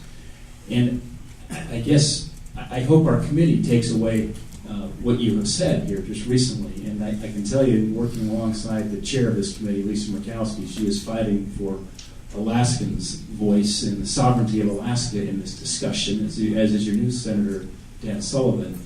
But it doesn't seem like it's out of balance when you look at ANWR, that 96% of ANWR would still be protected.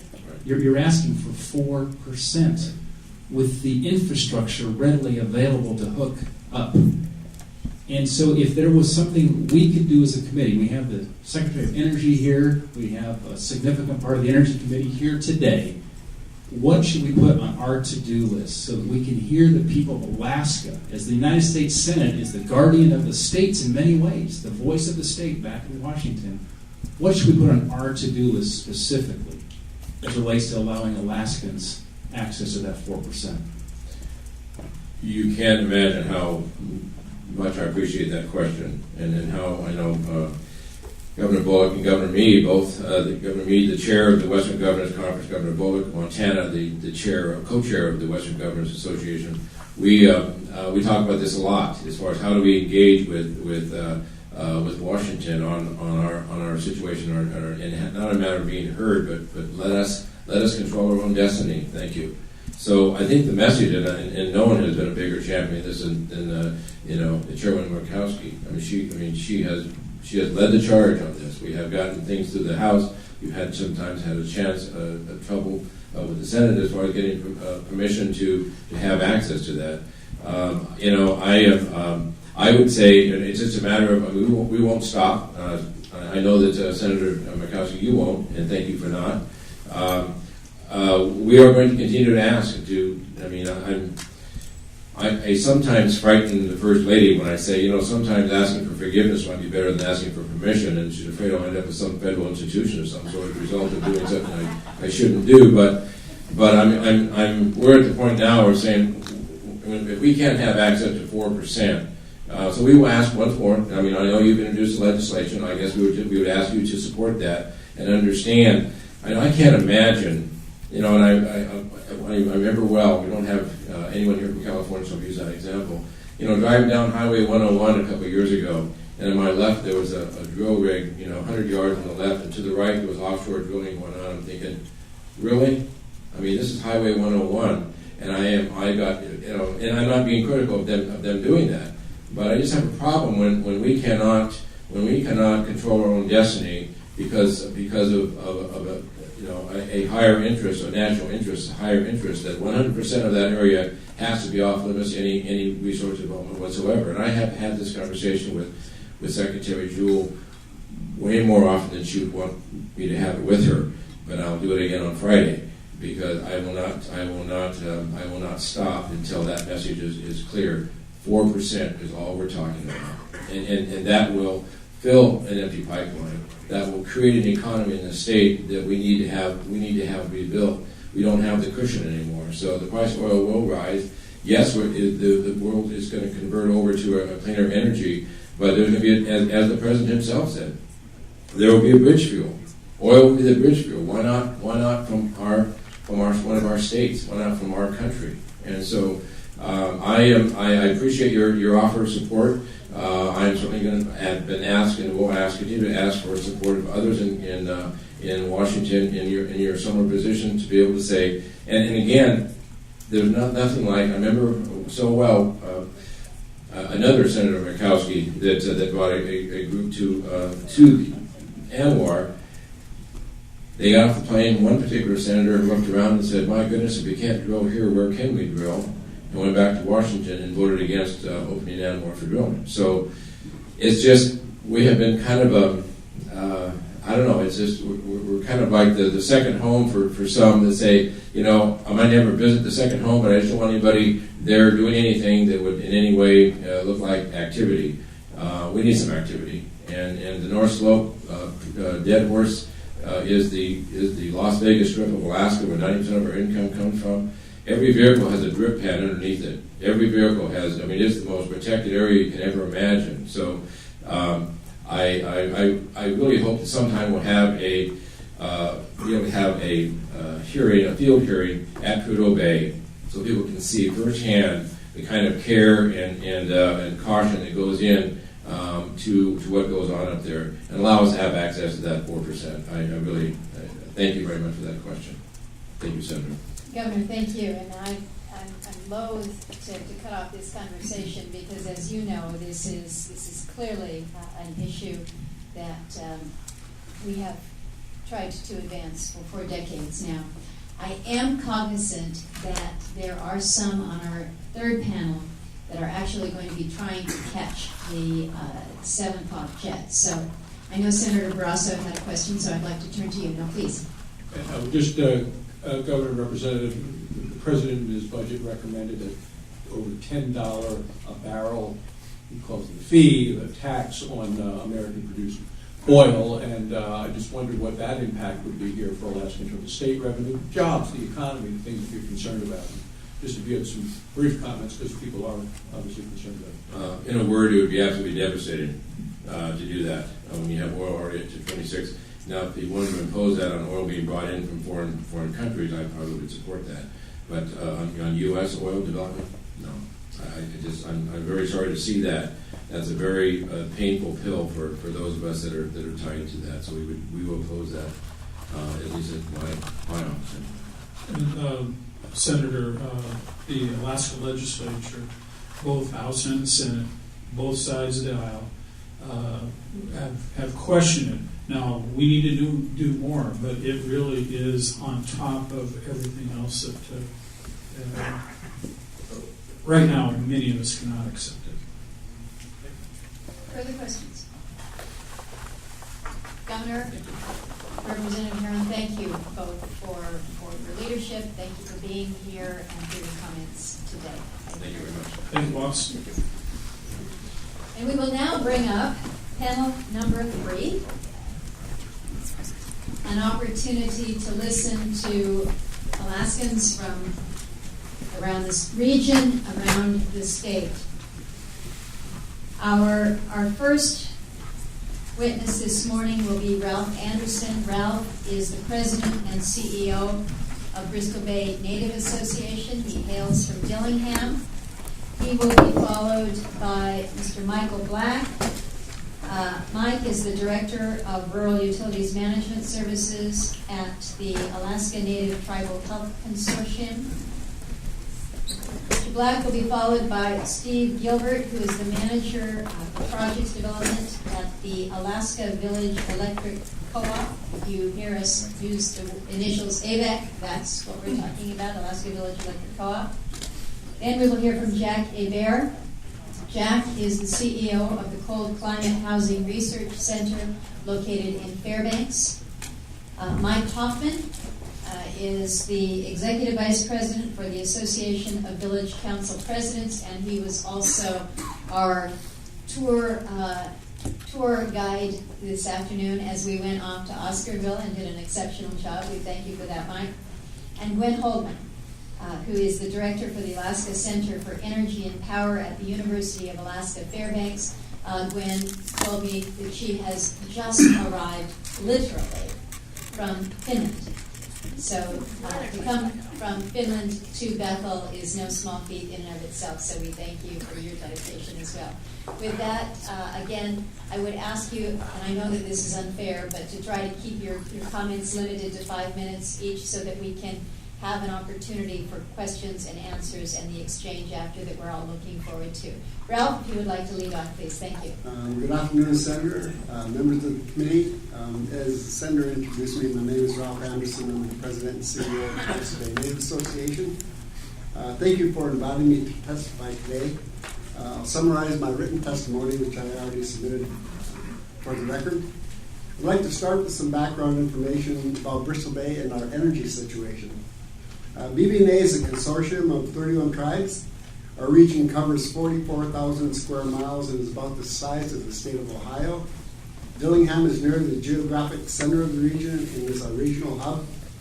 In the spring, heating fuel, diesel, and gas are shipped by barge from Seattle to Dillingham in sub-regional hubs and distributed to surrounding villages from there.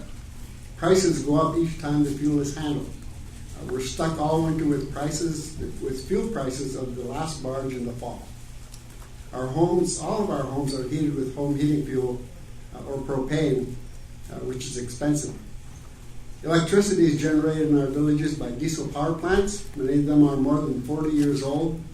It's common to hear about a village losing power for days or weeks because replacement parts are hard to find.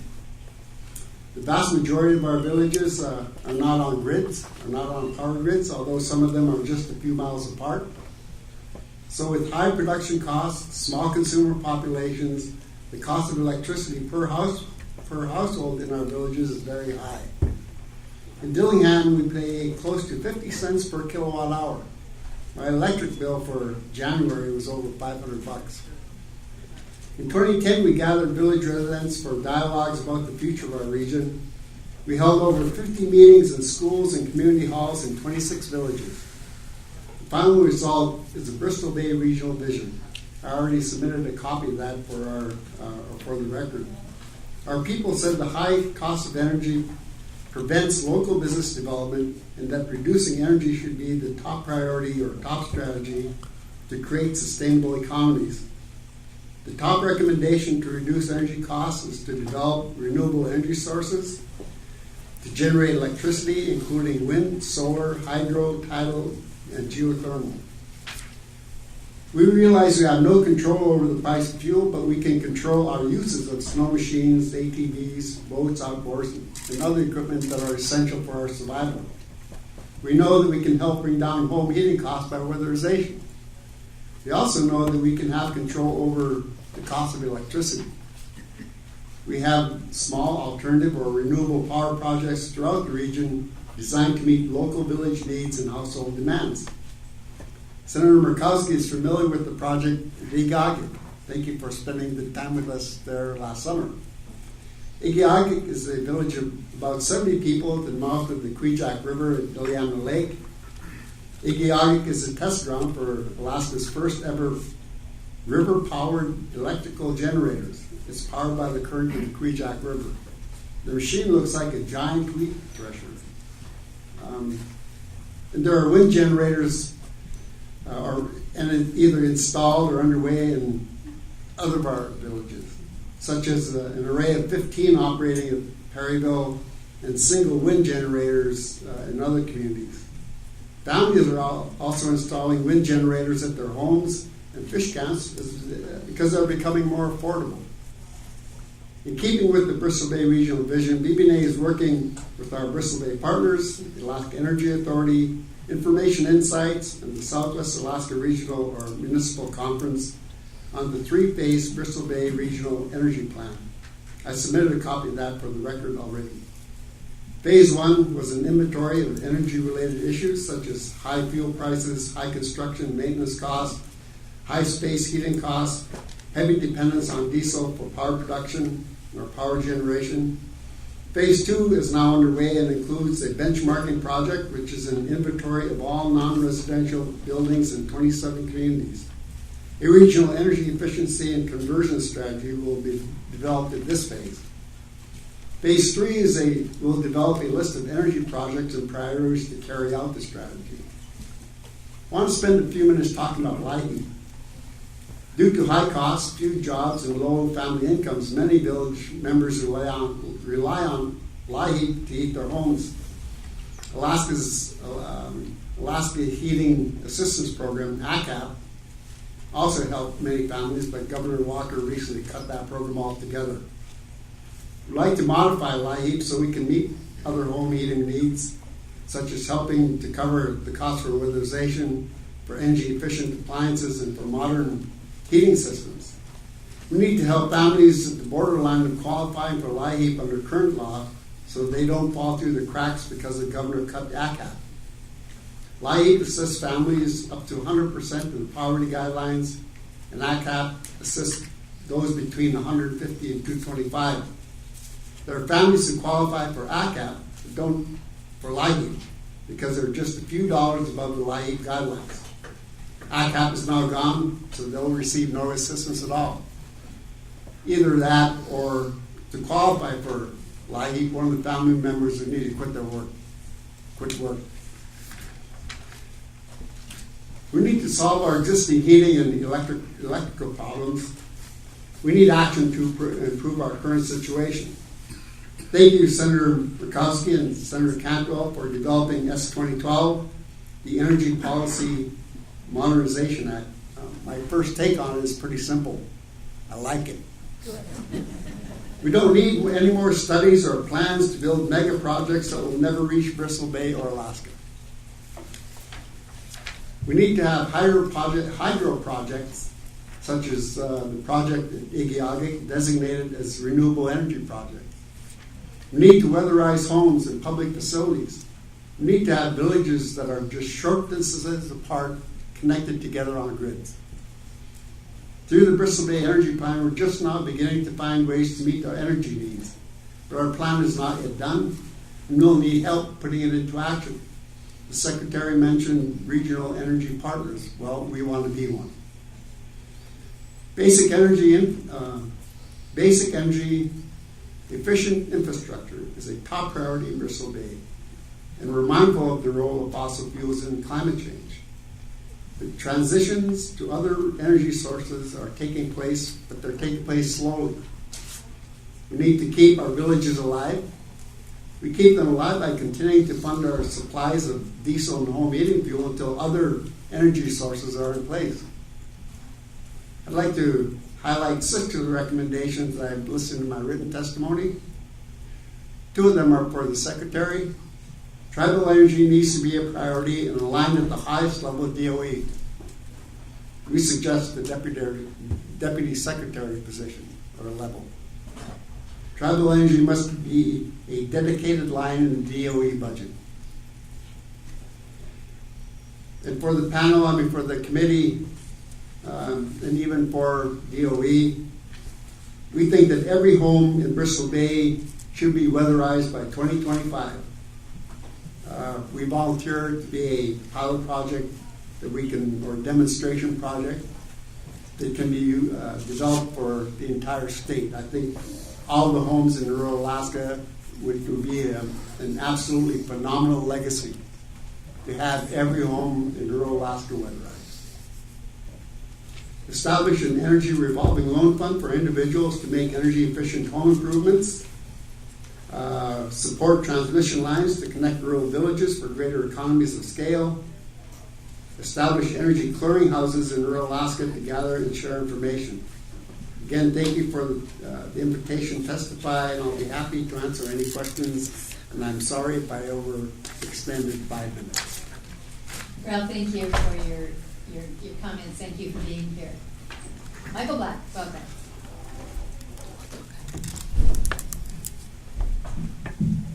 First of all, thank you very much for the opportunity, Madam Chair, Senator Cantwell, fellow members of the committee. I represent the Alaska Native Tribal Health Consortium.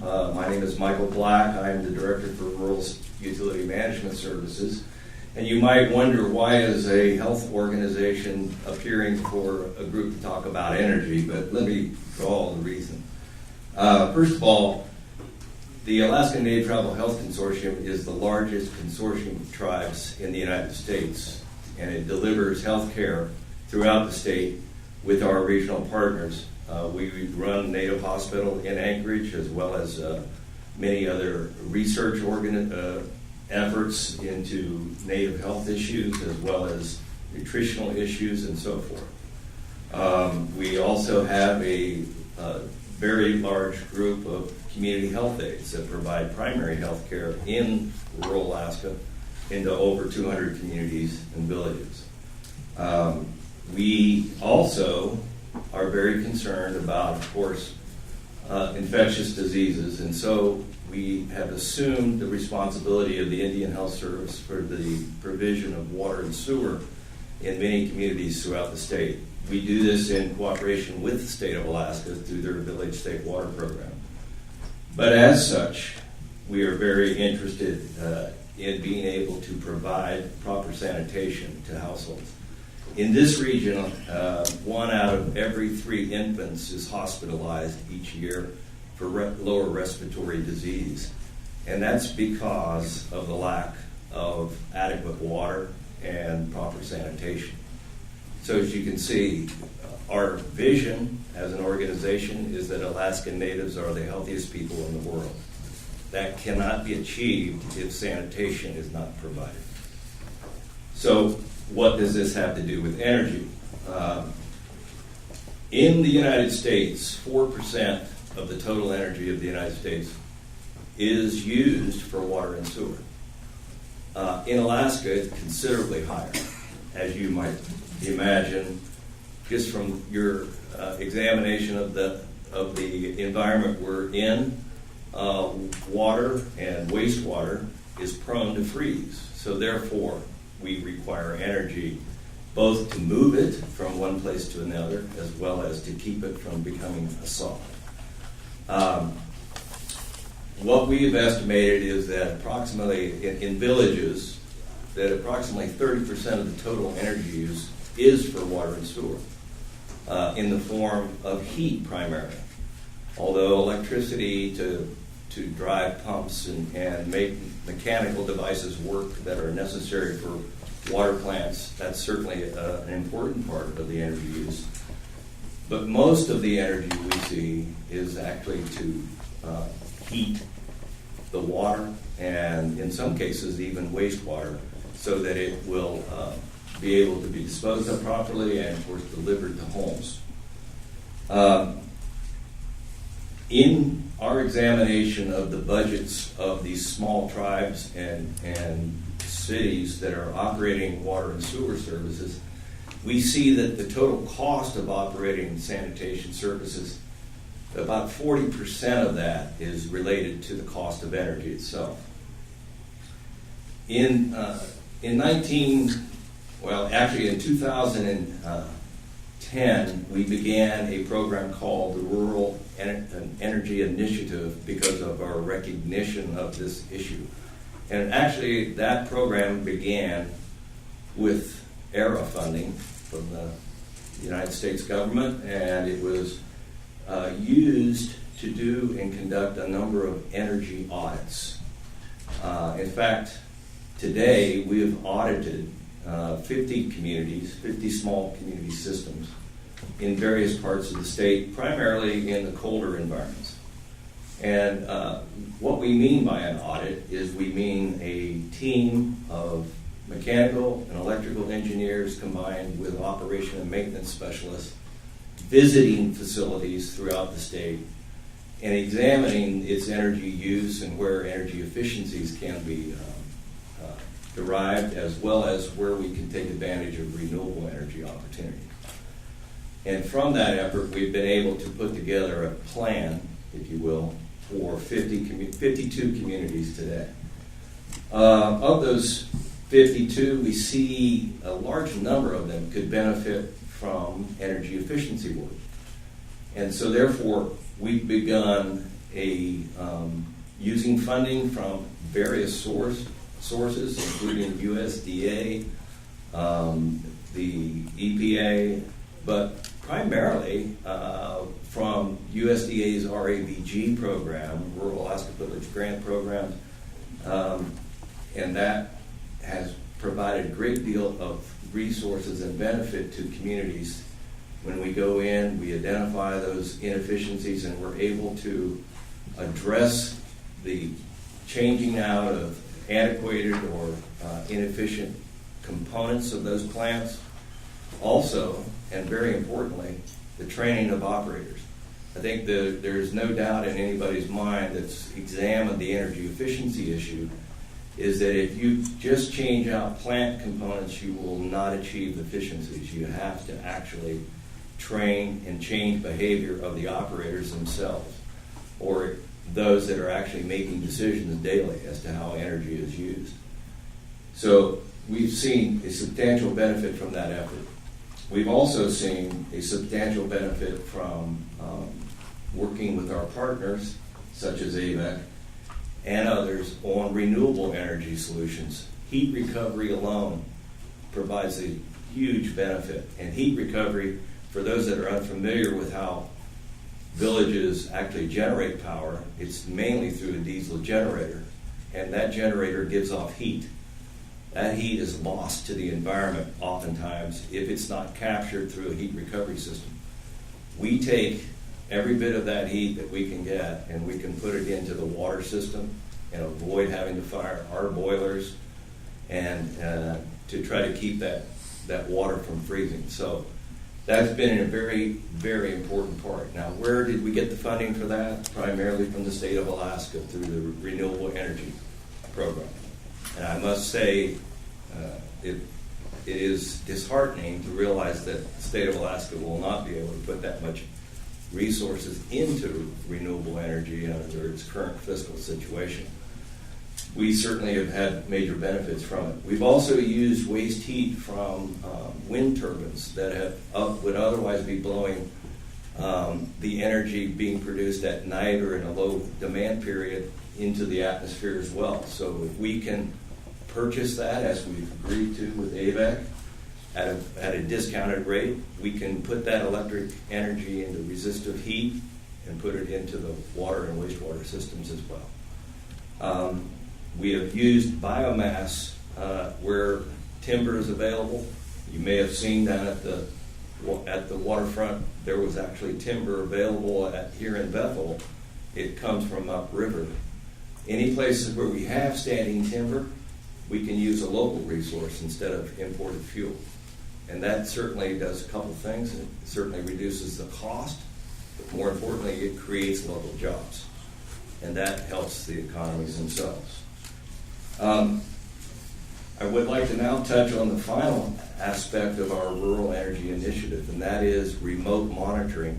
That's extremely important for these plants, whether they've been actually addressed through energy efficiency efforts or even the use of renewable energy like waste heat.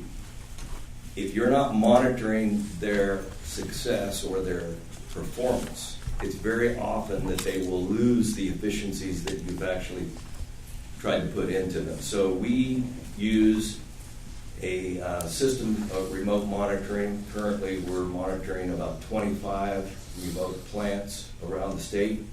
We're using radio technology and instead of costly satellite bandwidth, and we use the cell phone system that actually the federal government had a important part in trying to get established here in rural Alaska. What that allows us to do is for about $15,000 instead of $100, we can put remote monitoring into rural plants and keep track of whether the waste heat is working, whether the temperature of the water is approaching 32 degrees, which should set an alarm off. So we can do a number of things. I believe that the committee and the Affordable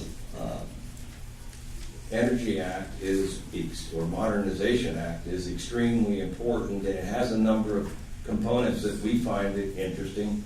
the nexus of energy and water for sustainability, the smart energy and water efficiency pilot programs. These are things that we're very interested in. One thing we would want to see is that if we could be explicitly allowed to be part of that program through the inclusion of tribal consortia and tribes in eligibility for any of those programs. So with that, I think I've probably exceeded my 5 minutes. Thank you. Thank you, Michael. Mr. Steve Gilbert, thank you for being here. Thanks, Senator Murkowski, and thank you for the opportunity to come and to testify. I work, as mentioned, at Alaska Village Electric Cooperative, and I serve as manager of projects where I lead a team of dedicated professionals who focus on reducing the cost of energy in rural Alaska. I find that very exciting, very compelling opportunity. In my career, I guess I just had more fun than anybody should be allowed to have. Worked on large-scale power generation, large-scale coal, large-scale nuclear facilities. The last 20 years, I've actually spent quite a bit of time focusing on renewables. Currently, chair one of the largest wind O&M user groups. What's the largest in the United States, possibly among the largest in the world. We have 60,000 megawatts. So you got an Alaskan chairing a very large wind O&M users group. So we can send lessons learned from Alaska to the lower 48 and routinely called and asked about, well, how do you do this, how do you do that? And so it's just been exciting to be a part of that. So thank you for the opportunity to come and talk a little bit about what we're doing at AVEC. We serve 56 rural communities with the residents of whom are among the lowest income families in the United States. We've heard that over and over here today, with unfortunately some of the highest cost of energy. It's principally diesel fueled.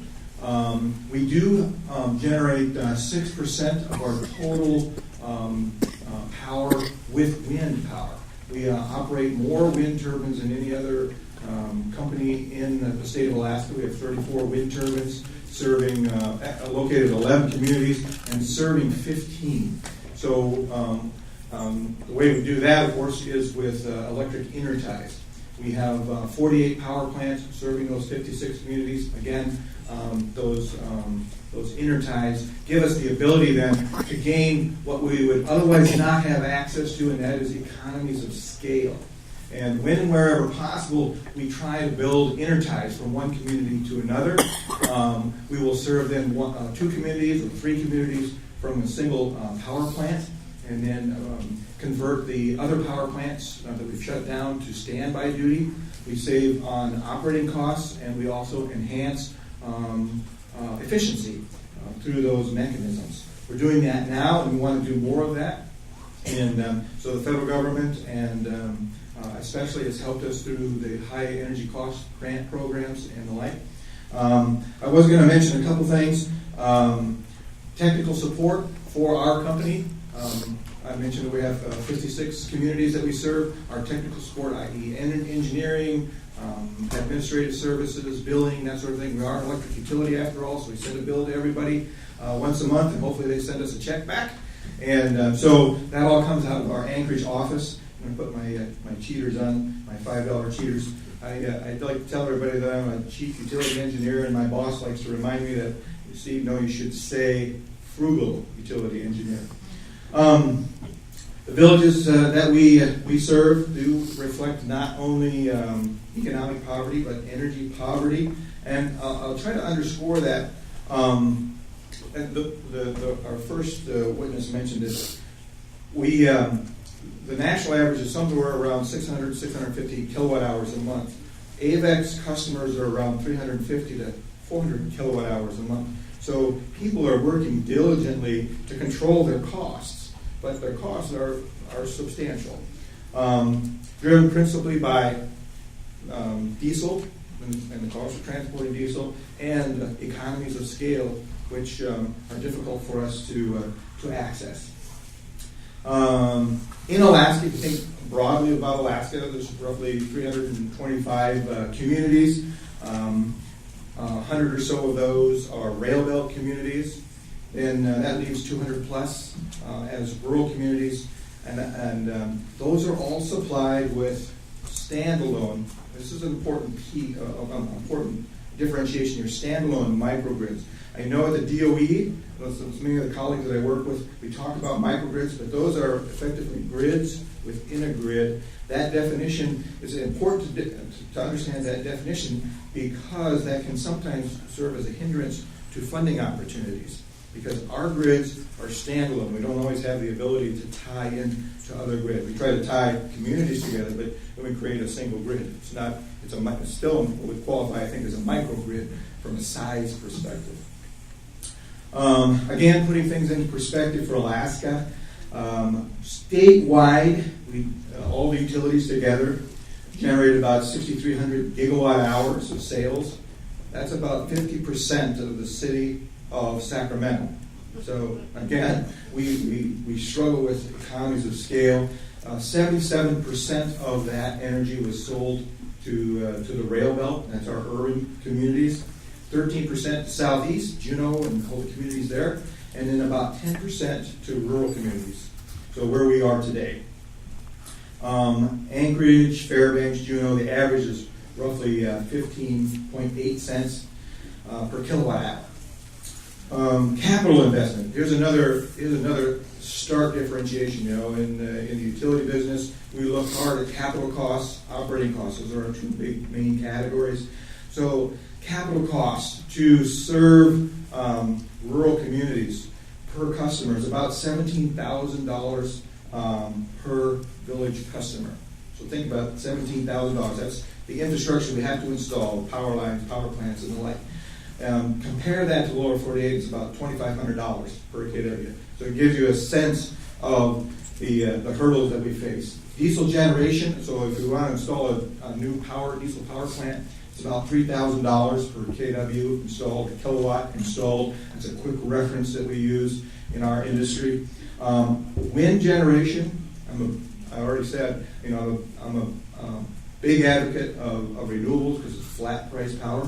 But wind generation is about $10,000 per kW installed. So compare that to a diesel plant. Diesel plant, of course, you got to buy fuel for, and your maintenance costs per kilowatt hour are higher than they would be for a wind power plant. But your upfront capital cost is much, much higher. So that creates a hurdle for us. The way we run our power plants, and this is true of all utilities. You have the cost or the price of power, but people are very interested in reliability. So we back up our wind. In other words, when we're leaning on the wind or we're using the wind power, we're using a diesel power system, sort of standby. In fact, we call that spinning reserve.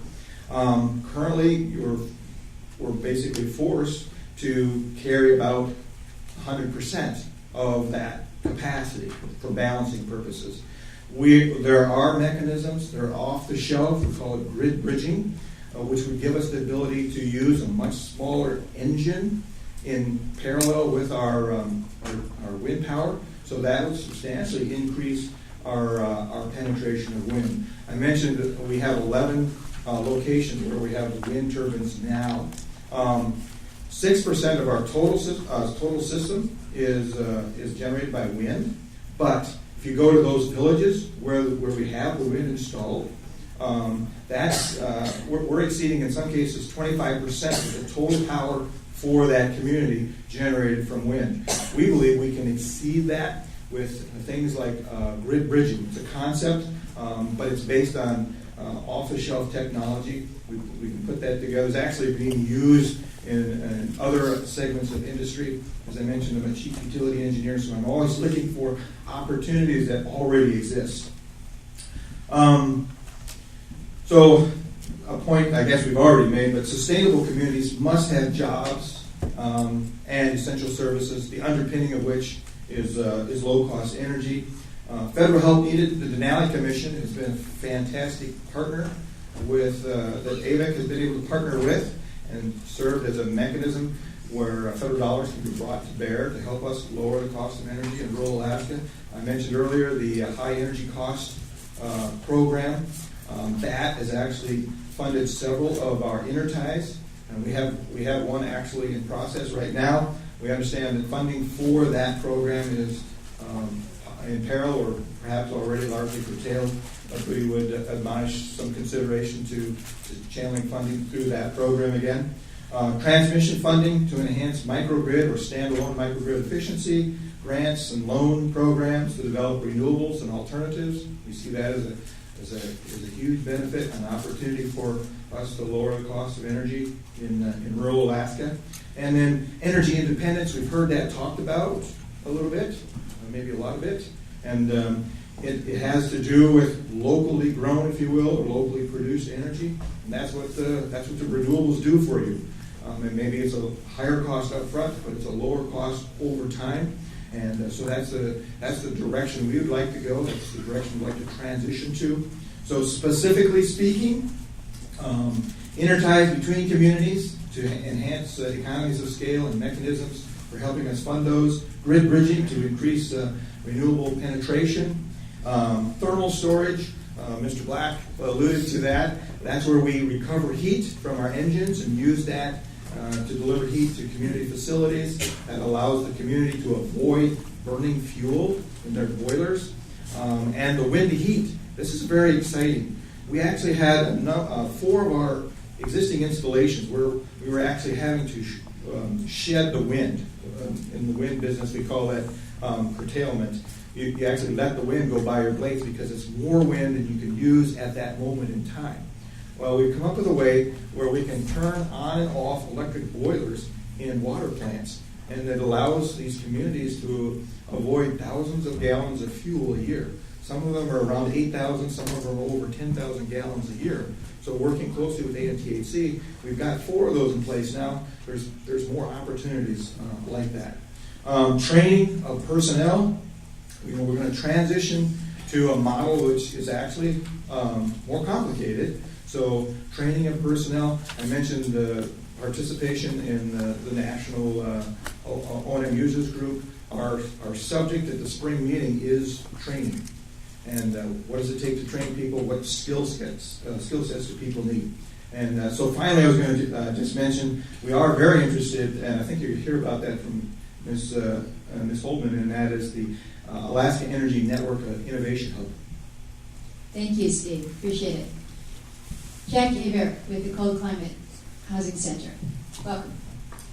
Welcome, and thank you so much. It's quite an honor to be here, and it was as well a real wonderful experience to share our work in Oscarville with you today. And I did and have submitted written testimony, and I was summarizing a bit of it here, but I began talking about the problems in Alaska, and I think from what I've heard, you've got a pretty good idea of our challenges. The Cold Climate Housing Research Center is a 501c3. We're 16 years old now.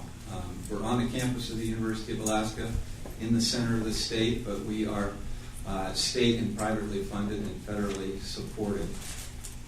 We're not part of the University of Alaska. We are really part of all Alaska. We work everywhere in the state to a great deal of success with our partners and our collaborators. And that's due to a real embedded, deep respect for the people that live in the regions of Alaska and their understanding. To talk a little bit about some of our work, because Senator Cantwell was curious about it, our home is the farthest north LEED Platinum building in the world. It's 25,000 square feet. In Fairbanks, has over 2,000 sensors embedded in it. It's on degrading permafrost, so the foundation itself is adjustable. It has advanced mechanical systems, and in fact, Siemens awarded us runner-up for the smartest building in America for the systems that we put in this building. I would love to show it to you. Senator Murkowski, bless her, comes by and sees us a great deal. But a fascinating building, and our research is very, very broad. everything from public policy to the housing needs assessment for the state, which very clearly shows a great need in rural Alaska, but elsewhere, to improve the quality of housing. 10,000 homes in rural Alaska are on the verge of catastrophic structural failure. And these are in communities with no economy. Now, as a lifelong home builder involved in that industry, I understand what an economy that can be built on housing itself. It is essentially, in many communities, the only economic engine we have. We have to use local resources. We have to listen to local people. We need to design for that place in an appropriate way. We need to keep the money there. And we've had remarkable success with that kind of collaboration, which we've expanded into the holistic approach that you saw in Oscarville. By dramatic success, I'm talking about reducing the cost of construction of rural housing by 50%, the energy use in rural housing by 80-90%, and in fact, we have net zero homes that we've designed and built with partners in the Fairbanks area with 15,000 heating degree days, a net zero building. Our research center right now is not using, for space heating of 25,000 square feet, anything but renewables today as we speak. And that began 2 weeks ago at minus 20 Fahrenheit in Fairbanks, just the sun. Integrating solar voltaics with ground source heat pumps, of which we have done in frozen ground probably the most amount of research on heat pumps in cold ground of anyone in the circumpolar world, and we have collaborators everywhere. We also have worked with air source heat pumps, using the air itself to extract heat. We've done refrigeration studies, using cold air in the wintertime to refrigerate subsistence foods rather than using electricity, and then when the sun comes back, refrigerate with the sun. We've done countless studies that I would encourage you to go on our website and see. And I implore you, really implore you, that we need a national lab here in Alaska. We have the talent here in Alaska. We do find it, people like myself who are in love with the tools and like to build and do things, it's very, very frustrating when we see others come here with the solutions, when we're seeing the solutions being applied every day by Alaskans in Alaska. So I really would love to discuss that with you. And I really do feel, and EPA feels, that in the center of the state, at the Housing Research Center, is a perfect place for that lab, whether it's part of a lab, your nationwide labs, or standalone, that it be part of that strength and that research strength. And we can mentor the other labs and introduce them to what's going on. But many times we feel like a little bit like the Who. We are here, we are here. Horton here's a Who. And we're not shouting loud enough. We're too busy swinging hammers and banging nails and trying to get things done. So please remember that. I was very encouraged with Secretary Moniz and what is going on with the energy bill and what you're doing with DOE in Alaska. We've got a lone captain here. He's got a long beard, but he's not that wise. And he's all by himself. And he needs, as part of his team, others helping him, and the others need to be rooted to this land. We need Native Alaskans involved in that. We need the voice of rural Alaska as part of DOE's policy. And we'll all learn, and we'll all work together. And this holistic approach doesn't mean we've got all the answers. It means we're working on them, and we want to work on them with you, with all of you in your states. And I love these western states. I was a big climber years ago, and I climbed in Montana and the Tetons, and I know that you understand the essence of the land. And then when you come up here, your eyes were like mine when I came up here 45 years ago. They were this big around, looking at the greatness of this land and the greatness of the people. We're a resource to you. Use us. Use that talent. So those are my written Oh, no. But thank you so much. Jack, thank you. And I think you know that every time I have an opportunity to bring an out-of-towner by the Cold Climate Housing Facility to showcase what you have built and demonstrate what we're putting into practice, we certainly do. So thank you. Well, I would love to, I actually wouldn't love to, but we had the resources and I could go around the world and go around the nation telling everybody about ourselves. God help me, I'd probably have to do it. But we're busy trying to get things done here, and I appreciate you letting folks know what we do. Mike Hoffman, good to be in your town. Thank you, Senator. Before I get started, I feel a little guilty, but not too guilty to the panel. I apologize. We strategically maneuvered me to be the driver of 6% of the Senate today. I stopped on the river, and I want to thank you for all the funding you promised me.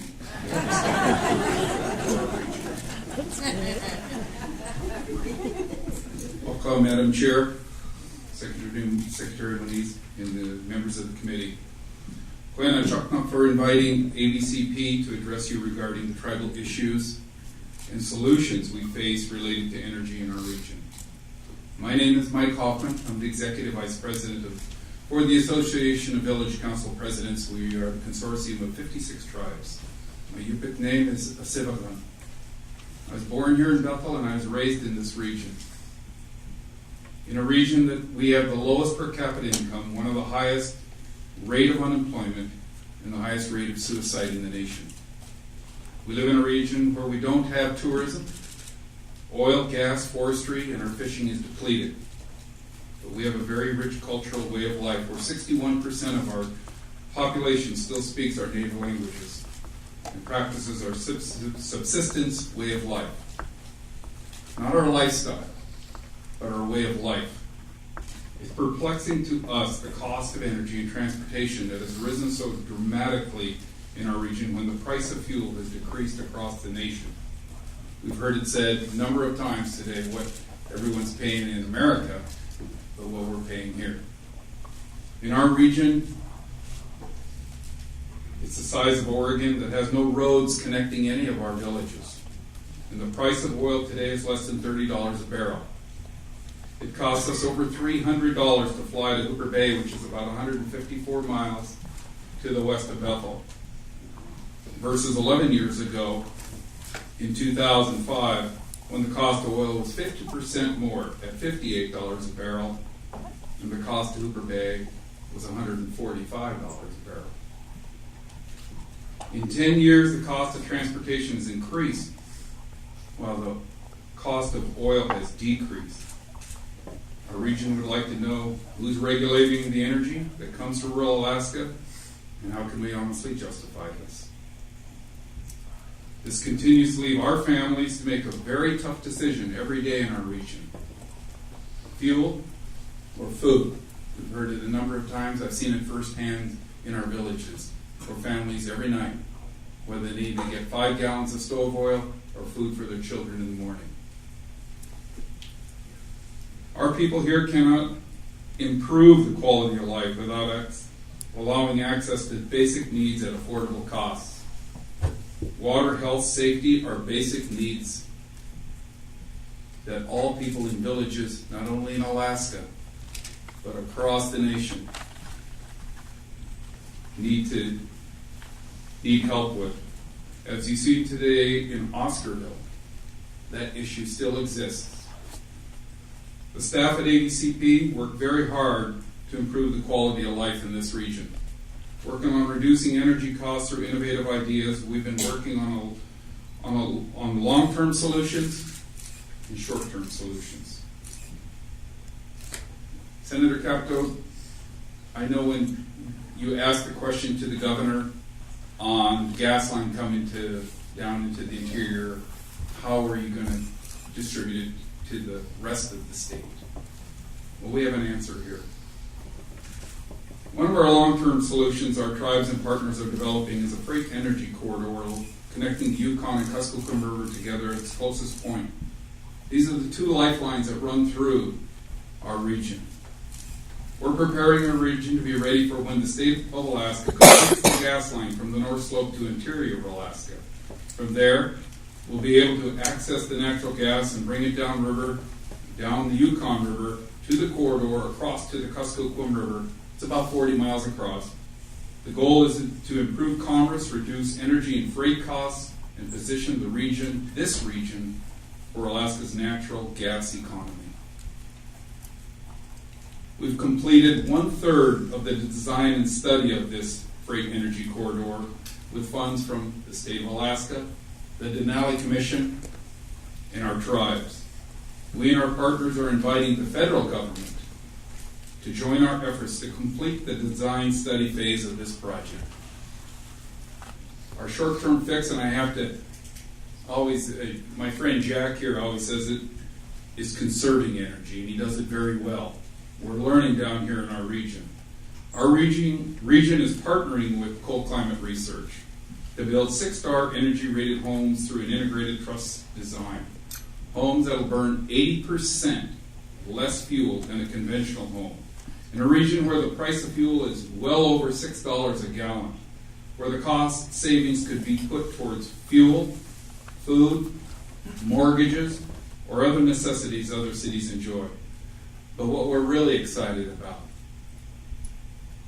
is the opportunities for economic development. In reopening a sawmill up the river on the Kuskokwim, where the white spruce grows abundantly, we'll be able to produce 1 million board feet a year and bring it down the river to Bethel. Our staging area will be an old fish plant converted into a truss plant located strategically on the river that will build the trusses with limited transportation costs. We've heard it all day today. Transportation costs here in our region exceed 60% when we bring commodities here into our region. The integrated truss plant is an opportunity to reduce to as low as 3% the total cost to build a home in our region. This is something we're excited about. The project will produce $212 million of economic output and additional sales to the region during the first 11 years, and at least $27 million per year thereafter. Secretary Moniz, I'm really thankful for Chris and Gibby.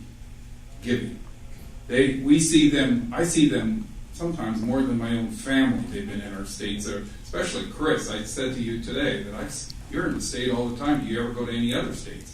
We're thankful. He is a blessing to our tribes in our state.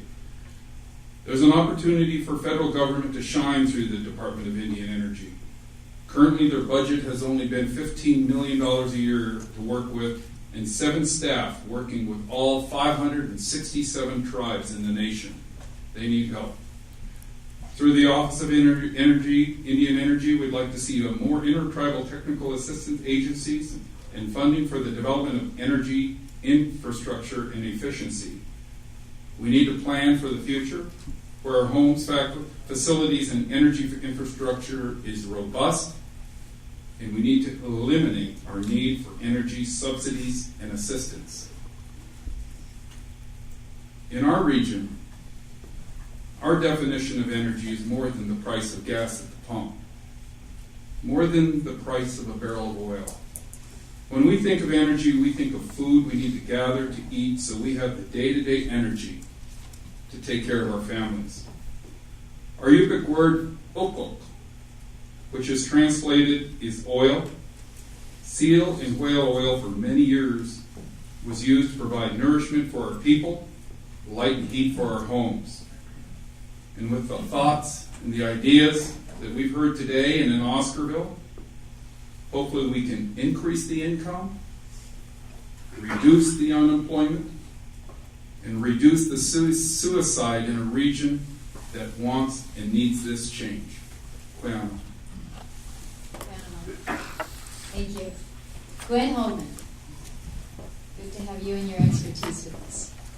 Good afternoon, Senator Murkowski and members of the committee. Thank you for giving me the chance to speak and seems like we're going a bit late, but I guess the lady gets to wrap up the panel today. So I'm really glad that so much of the conversation today really focused on the kinds of innovation that are happening in Alaska. Obviously, we have challenges. You've seen that. You've heard about that in terms of lack of infrastructure, in terms of the cost of energy here, especially in remote parts of the state, rural parts of the state, like here in the Bethel region.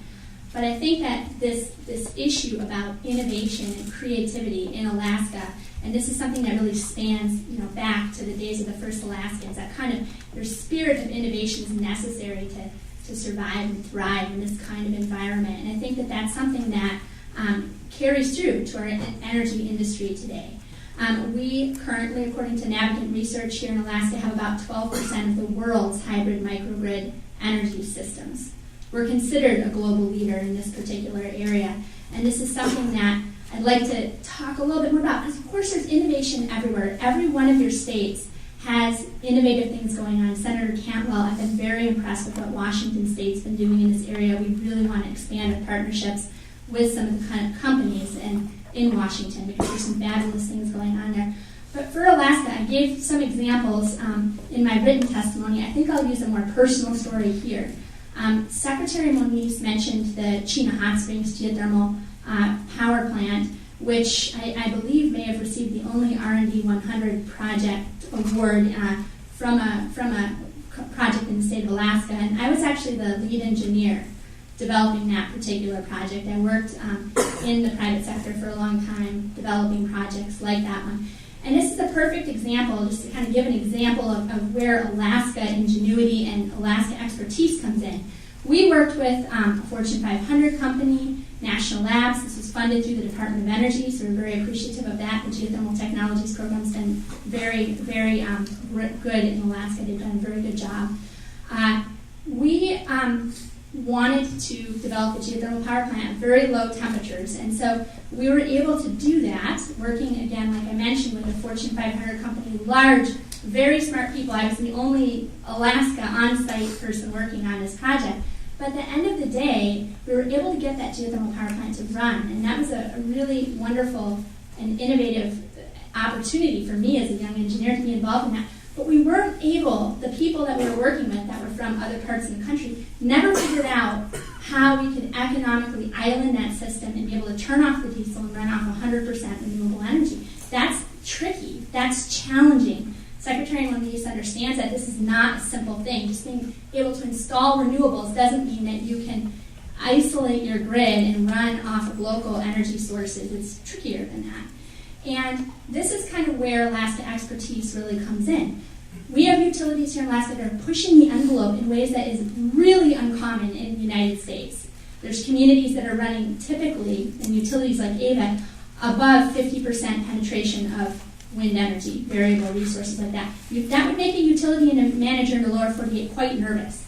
You have people like, I think Dennis Miners is here in the audience, and he's been pioneering with the Chinook Wind Group here in this region, strategies for getting to 100% diesel off, where you turn off the diesel engine, run off 100% variable resources, either through managed loads or through batteries. These are very innovative things that can help companies like, for example, UET and others to really access a larger market. These are important strategies for the United States, but they're important strategies to get Alaska products and non-Alaska products, U.S. products with Alaska ingenuity into global energy markets. And that's really where we see this opportunity to provide partnerships. And I really did want to mention a couple other parts of the Department of Energy that have really got it right when it comes to this partnership between states and local entities and the federal government. I think Jack alluded to this a little bit. A lot of times we feel like here in Alaska, we're saying, hey, we actually know something where we don't always need you to come in and solve our problems. Sometimes we have some solutions for ourselves, and that also actually mirroring that might actually be helpful to other regions. And I think that the two programs I wanted to highlight today is, first of all, Senator Brasso, you mentioned DOE EPSCoR. I couldn't say more about what this program has meant for the University of Alaska in terms of building a center of expertise in this particular area. There's been nothing more valuable for us than that. And we don't have a current award, but that's been the most important Department of Energy funding we've ever gotten, and it's small amounts of money that make a humongous difference. So I'd really like to highlight that. And then I'd like to also mention the Office of Electricity, which didn't directly come up today, but for example, Dan Ton, who's one of the program managers there, he has listened to what Alaska has asked for, and he's actually partnering with the state of Alaska and the Alaska Energy Authority, putting money into our Emerging Energy Technology Fund. Now, it's only $250,000. We could use quite a lot more federal partnership in that. But this is what we want to see. We don't want to see the federal government necessarily coming in and developing new programs for Alaska. We want to see how we can leverage the existing programs that we already have, because we actually do have a pretty good idea on how to solve a lot of our issues here in Alaska. The question is just, we need a hand up, not necessarily just somebody else to come up with other ideas.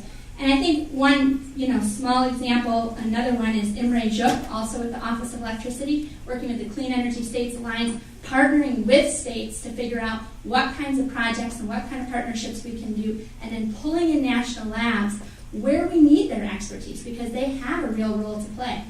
But Alaskans are kind of defining what the needs are, and states are defining that. And so I really appreciate what the Office of Electricity is doing in that regard. I really think they have it right in that way. RACI, I'll just give like a very tiny example. I fully agree that energy efficiency is really important first step. But as Steve Gilbert was mentioning earlier, our communities are very conservative when it comes to electric energy use. And a lot of times I think I would love to see these communities double their energy use. Because if that meant that there was some industry and some businesses going on, because these energy prices are just crippling our ability to have meaningful business and industry. If they doubled their energy use, I think that'd be a great thing if that meant a fish processor came in or something was happening there.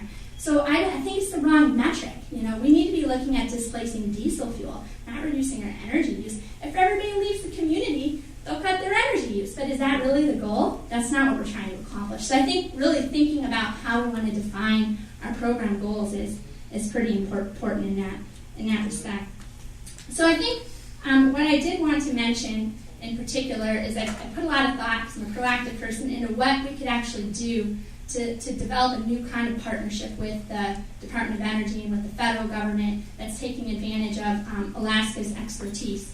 And we, together with utilities representing 88 communities in the state, the mayors of our largest municipalities of Anchorage and Fairbanks, and also smaller communities, tribal entities, native corporations, we've all signed this request, or this partnership opportunity for an Alaska Energy Innovation Hub. Steve Gilbert mentioned this earlier, as a way that we can really be taking advantage of what Alaska has to offer to create national partnerships around some of these opportunities, and particularly for our communities to serve as living laboratories for the rest of this country in terms of testing innovative technologies and innovative strategies around what we envision as the energy systems of the future. So that's something that I'll be sharing with Secretary Moniz. I do think that the timing right now is very critical, because it's been mentioned before, we obviously have budget challenges in the state of Alaska. Almost all the innovation that's been done in Alaska so far, the Renewable Energy Fund, Emerging Energy Tech, these are state programs. A lot of this has been state funded. And we need to continue the momentum, and the state needs to take a little bit of a step back right now.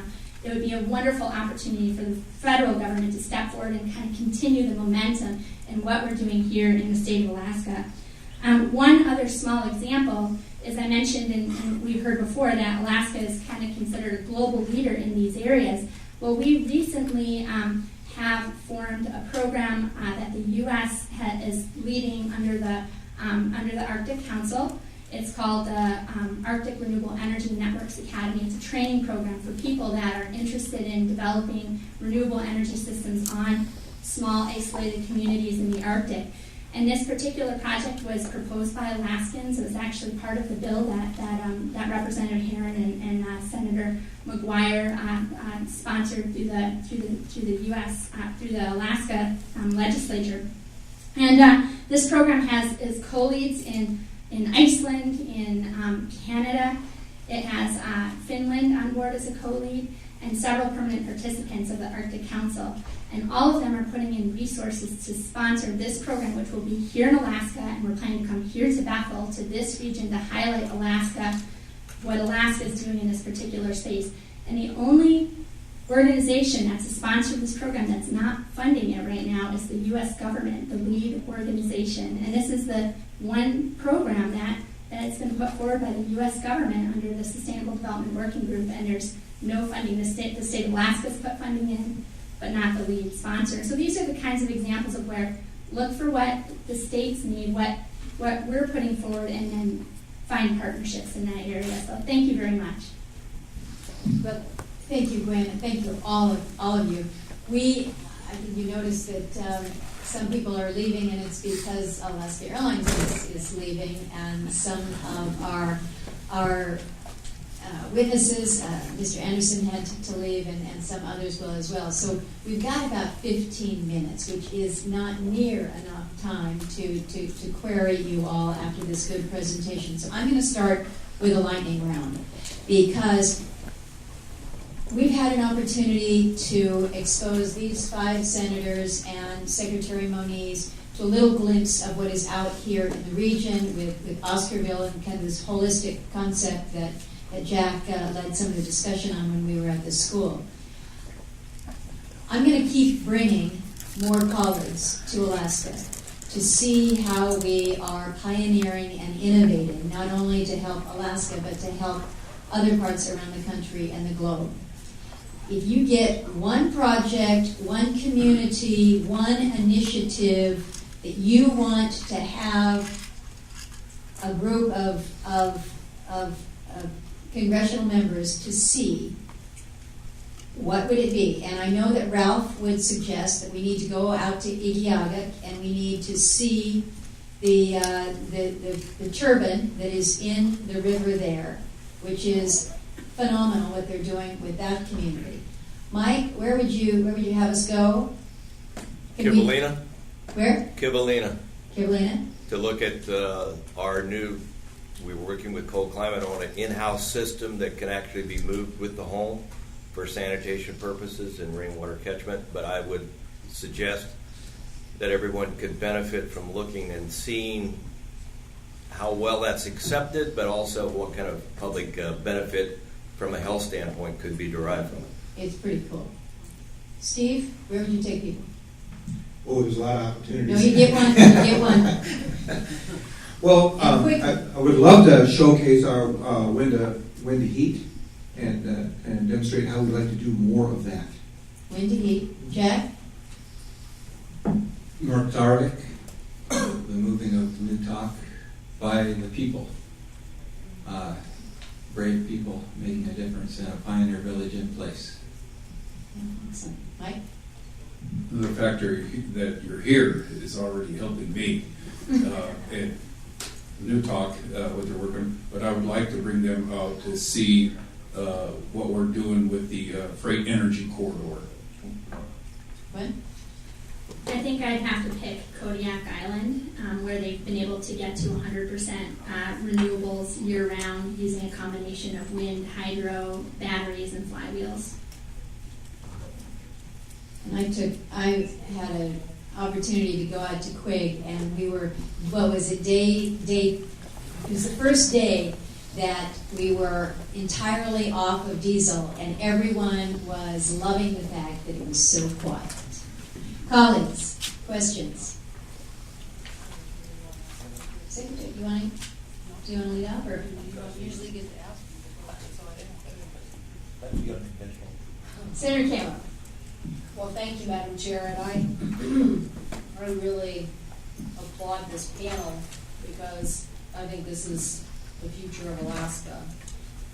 The solutions that you're talking about, the empowerment of people within the communities, the jobs for the future, the solutions that you're providing in the toughest of circumstances. So I almost feel like it's unfortunate that it's now 6:30 and that we couldn't have had this earlier so that people could have made sure that this was part of the story that was being told today, because as I think the Senator just said, you know, these are examples that we could come back on many, many different trips and see the level of innovation that is happening here and then strategize more about the solutions. And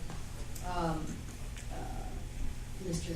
Ebert, your numbers are just shocking when you talk about the amount of energy that can be reduced from businesses being 50%. You want to talk about cost. That's some of my analysis of notes was something that, when you're talking about 40 or 50% of your business costs being energy, and you could reduce that by 50%, you're talking about making people far more competitive, but the number on homes being 80 to 90% is just, we're talking about people's quality of life. And we're talking, you mentioned 10,000 homes as having immediate impact. So these are things that can be done now, and I definitely think we should be thinking about, as our last witness said, we should be thinking about how we can help you now in the coordination of this effort and move forward on it. So I guess the question I would have is, Ms. Holdeman, you mentioned, ways in which we could work together. When it comes to DOE's current grid program, are there ways that we can make that apply a little better here in Alaska?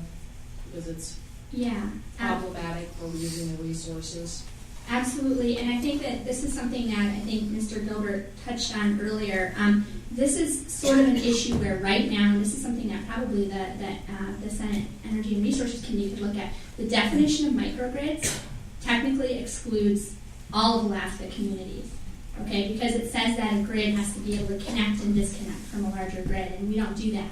And so just dropping that second sentence out of the definition would make a really big difference, because partially it's a disenfranchising kind of issue, not just for Alaska, but for the Pacific Islands and a lot of the developing world.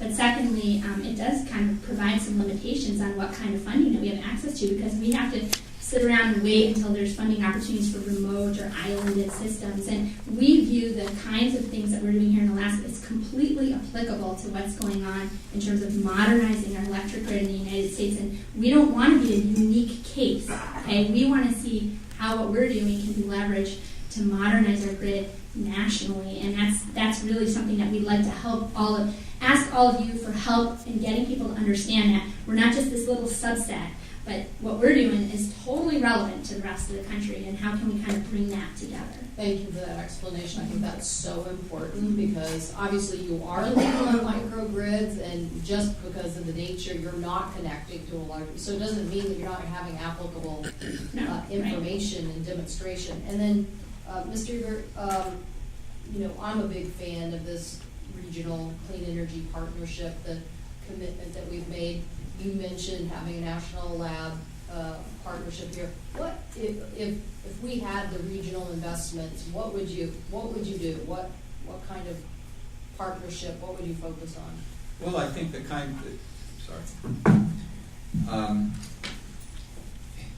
pick one. If we're talking about energy efficient envelopes and their behavior in cold climates, and the dynamics of vapor drive related to that, rather than initiate a study in Colorado to investigate that, or come up here to try to find out, just get a hold of us and see what we're doing. Or if you have a question, or the national labs have a question related to the operation of photovoltaics, was a good example today. We have studied photovoltaics in the far north, and we have data on how they perform, and they'll blow your socks off how efficient they are. And we've already done that. Now I hear that a national lab is also doing that study in cold climates on photovoltaics. So what I'm saying is, know we're here, and if we could set up a formal relationship so that we are your go-to people here, we are a great bang for the buck. Well, I am a very big fan of the regions playing the regional role, because they are experts and they have to deploy. So we're a hydro state, 70+% hydro. So we want to diversify as well. Not that we don't love 3 to 4 cent kilowatt power, but we know that we're going to be impacted by climate. We know which talk about no snowpack, it's going to affect those. So we want to diversify too. So we're moving probably faster on intermittent power and storage. Okay, you're going to move faster, on these cold climate issues, particularly as it. So I think empowering the regions from a strategic and research perspective is very important, because we are at this stage of innovation where the innovation is there. It's about the applications, it's about the implementation that are going to help us find the answers to what is really applicable. So I hope that we can move forward on it, so thank you. I think I saw Senator Daines and Senator King who wanted to question. Senator Daines? One question. It was right for Mr. Anderson, his testimony on hydropower, but I'll throw it out to the great panel here. Thank you. I love the passion and the competence displayed here in this hearing. By the way, one of the advantages, successes of this energy bill that we're going to pass in the Senate here soon is the fact that it actually officially classifies hydropower as a renewable resource. Only in Washington, D.C. would hydro not be classified as renewable. So Sesame Street, we finally got it, and it will be classified as renewable with the energy bill. So that's good news. But we source about 30% of our electrical supply from hydro. Senator Gamble says about 70% in Washington. Any thoughts around small hydro development, the potential here in Alaska, and barriers to accomplishing such? I could address that if you like. Sure. We actually are pursuing a small hydro, 750 kW, would supply a community on the island of Kodiak. We actually serve one community on the southern tip of the island of Kodiak. And we've been working on that for quite a few years. The licensing process for small hydros is just like that of a large hydro, and it creates an enormous hurdle. You really have to step back and take a good look at what are the potential environmental impacts of a small hydro, and ask yourself, why do you have to go through the same hoops, so to speak, that you would have to go through for a multi-megawatt, 1,000 megawatt hydro? It's just not the same potential impact. And yet, we've spent well over $1 million studying to get to where we could apply for our FERC license for a 750 kilowatt hydro.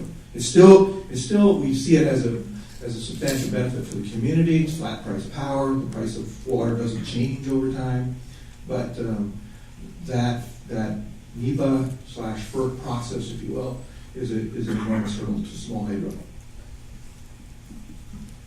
A couple of quick questions. Mike Hoffman, the corridor you talked about for natural gas, is that a pipeline or is that compressed natural gas? How do you move the gas? Right now, with the study, it's we're looking at a pipeline across there. Okay, so it would be a pipeline corridor. It would be a spur off the main. Well, when we're looking at corridor, when we say corridor, there are three aspects to it. The reason we used corridor, and it was because of Secretary LaHood, when he was transportation, he was pushing freight energy corridors through the United States, and so we use that. But what it is a road, transmission lines, and a pipeline. Got it. Mr. Gilbert, we can talk offline about this, but I was surprised at your figures on wind. I used to be in the wind development business, and we would develop a major project at about $2,500 a kilowatt. I guess you're talking about small scale sort of home size, because I can't. You said 10,000. That seemed awfully high to me. These are typically 100 kW wind turbines. That we're the key issue, of course, is transportation and the size Transportation of the equipment itself. of the device itself, the system itself. You have to bring a crane in to erect a turbine. There's an example right here in Bethel. It's a 100 kW turbine. We have 30 of that same model turbine distributed through 11 different communities. And so the cost of putting those in, putting foundations in, if you had a chance, I wish you did, to go look at the foundation on that turbine. It's set on permafrost. Right, so those are piling foundations, and then we have to put thermal siphons next to those pilings in order to assure that the permafrost doesn't melt and the So turbine it's eventually falls over. special challenges of transportation and construction. Correct. Mr. Hebert, is that right, Hebert? Looks like Hebert, pronounced Hebert. Hebert, yeah. In Maine it's also pronounced Hebert. I think you answered this question. Photovoltaics will work in Alaska, yes or no? Very well. Okay, so that's, as the price comes down dramatically, that's going to become more and more renowned. And solar hydronic as well works very well. And so storage becomes a big issue. Storage is the issue. Yeah. And finally, I'm going to shamelessly promote a small company in Maine that fits exactly with what all of you are doing, called Pika Energy, that makes super sophisticated the electronics that connect, for example, solar or wind to a battery or to the grid. It's the secret sauce for connecting these kinds of developments that I think you all would find very interesting. Marty, could you hand those out? I've got some material, and I think it would be very interesting to you because it's exactly this. Hey, I'm from Maine. I also have LLB boots on if you want to.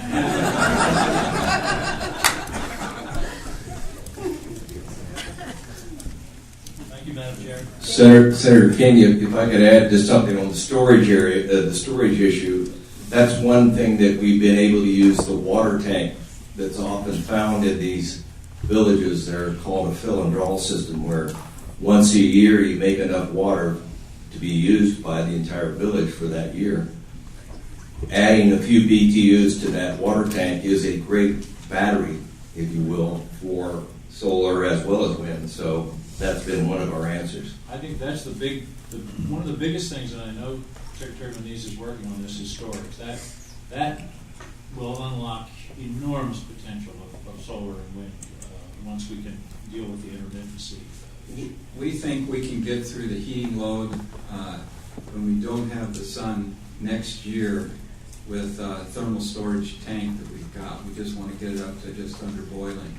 But we're working with another company that's looking at phase change materials, and they're actually, and Gwen may know more about this than I do, but they have a hydronic system that uses phase change material that they can heat up to about 1,000 degrees. For an efficient building, we need, even in our heating degree minus 50 design temperature, we can heat the building with 90-degree water. So that's a huge delta T. Now we can heat our 25,000-gallon tank.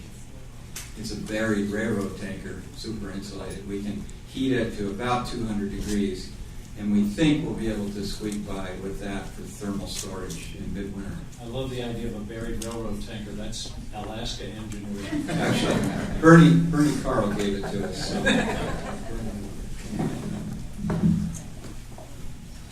Any further questions from colleagues? Secretary Moniz, did you have anything that you would ask the panel? No, I think I will not ask questions. I think there's a lot to think about and talk about, and there have been some suggestions for opportunities for DOE investment. But what I want to go back at actually is just reinforce that, again, our interactions here in Alaska have been, I think, have been terrific. We see the innovation, and we are committed, as I said earlier, to adding some more staff here. And that's going to be an opportunity for tripling the opportunities for immediate discussion here in Alaska. And we like to do two ways. That again, because I agree with what's been said. I said it earlier that I think there's a lot of innovation that we can learn from as well for our country, but also as we face the global challenges around energy and environment and security and economy, these could be quite helpful. So we're all in. Well, Thank you all. I think that if we were given a little bit more time, perhaps the rest of the evening, we could pepper you with questions all over the board. But I think what you have shared with us is that even given challenges that we have heard about all day long, that we have seen in our walkabout over in Oscarville and here in Bethel, even with the challenges, Alaskans are pioneering in ways that are capturing the attention of others, and rightly so. We do need to be working on that. We're over here, use us as that resource, and I think what you have established today is that clearly the expertise is available, the innovation is available, and the willingness to share it with others is as well. So with that, we will conclude the hearing again with my thanks to colleagues who have come from the farthest ends of the country to be here in Bethel, Alaska, to see and learn and understand. Thank you for your willingness to be here. Thank you for your willingness to listen to Alaskans and not only our concerns, but what we have to contribute to the rest of the nation. And with that, we stand adjourned.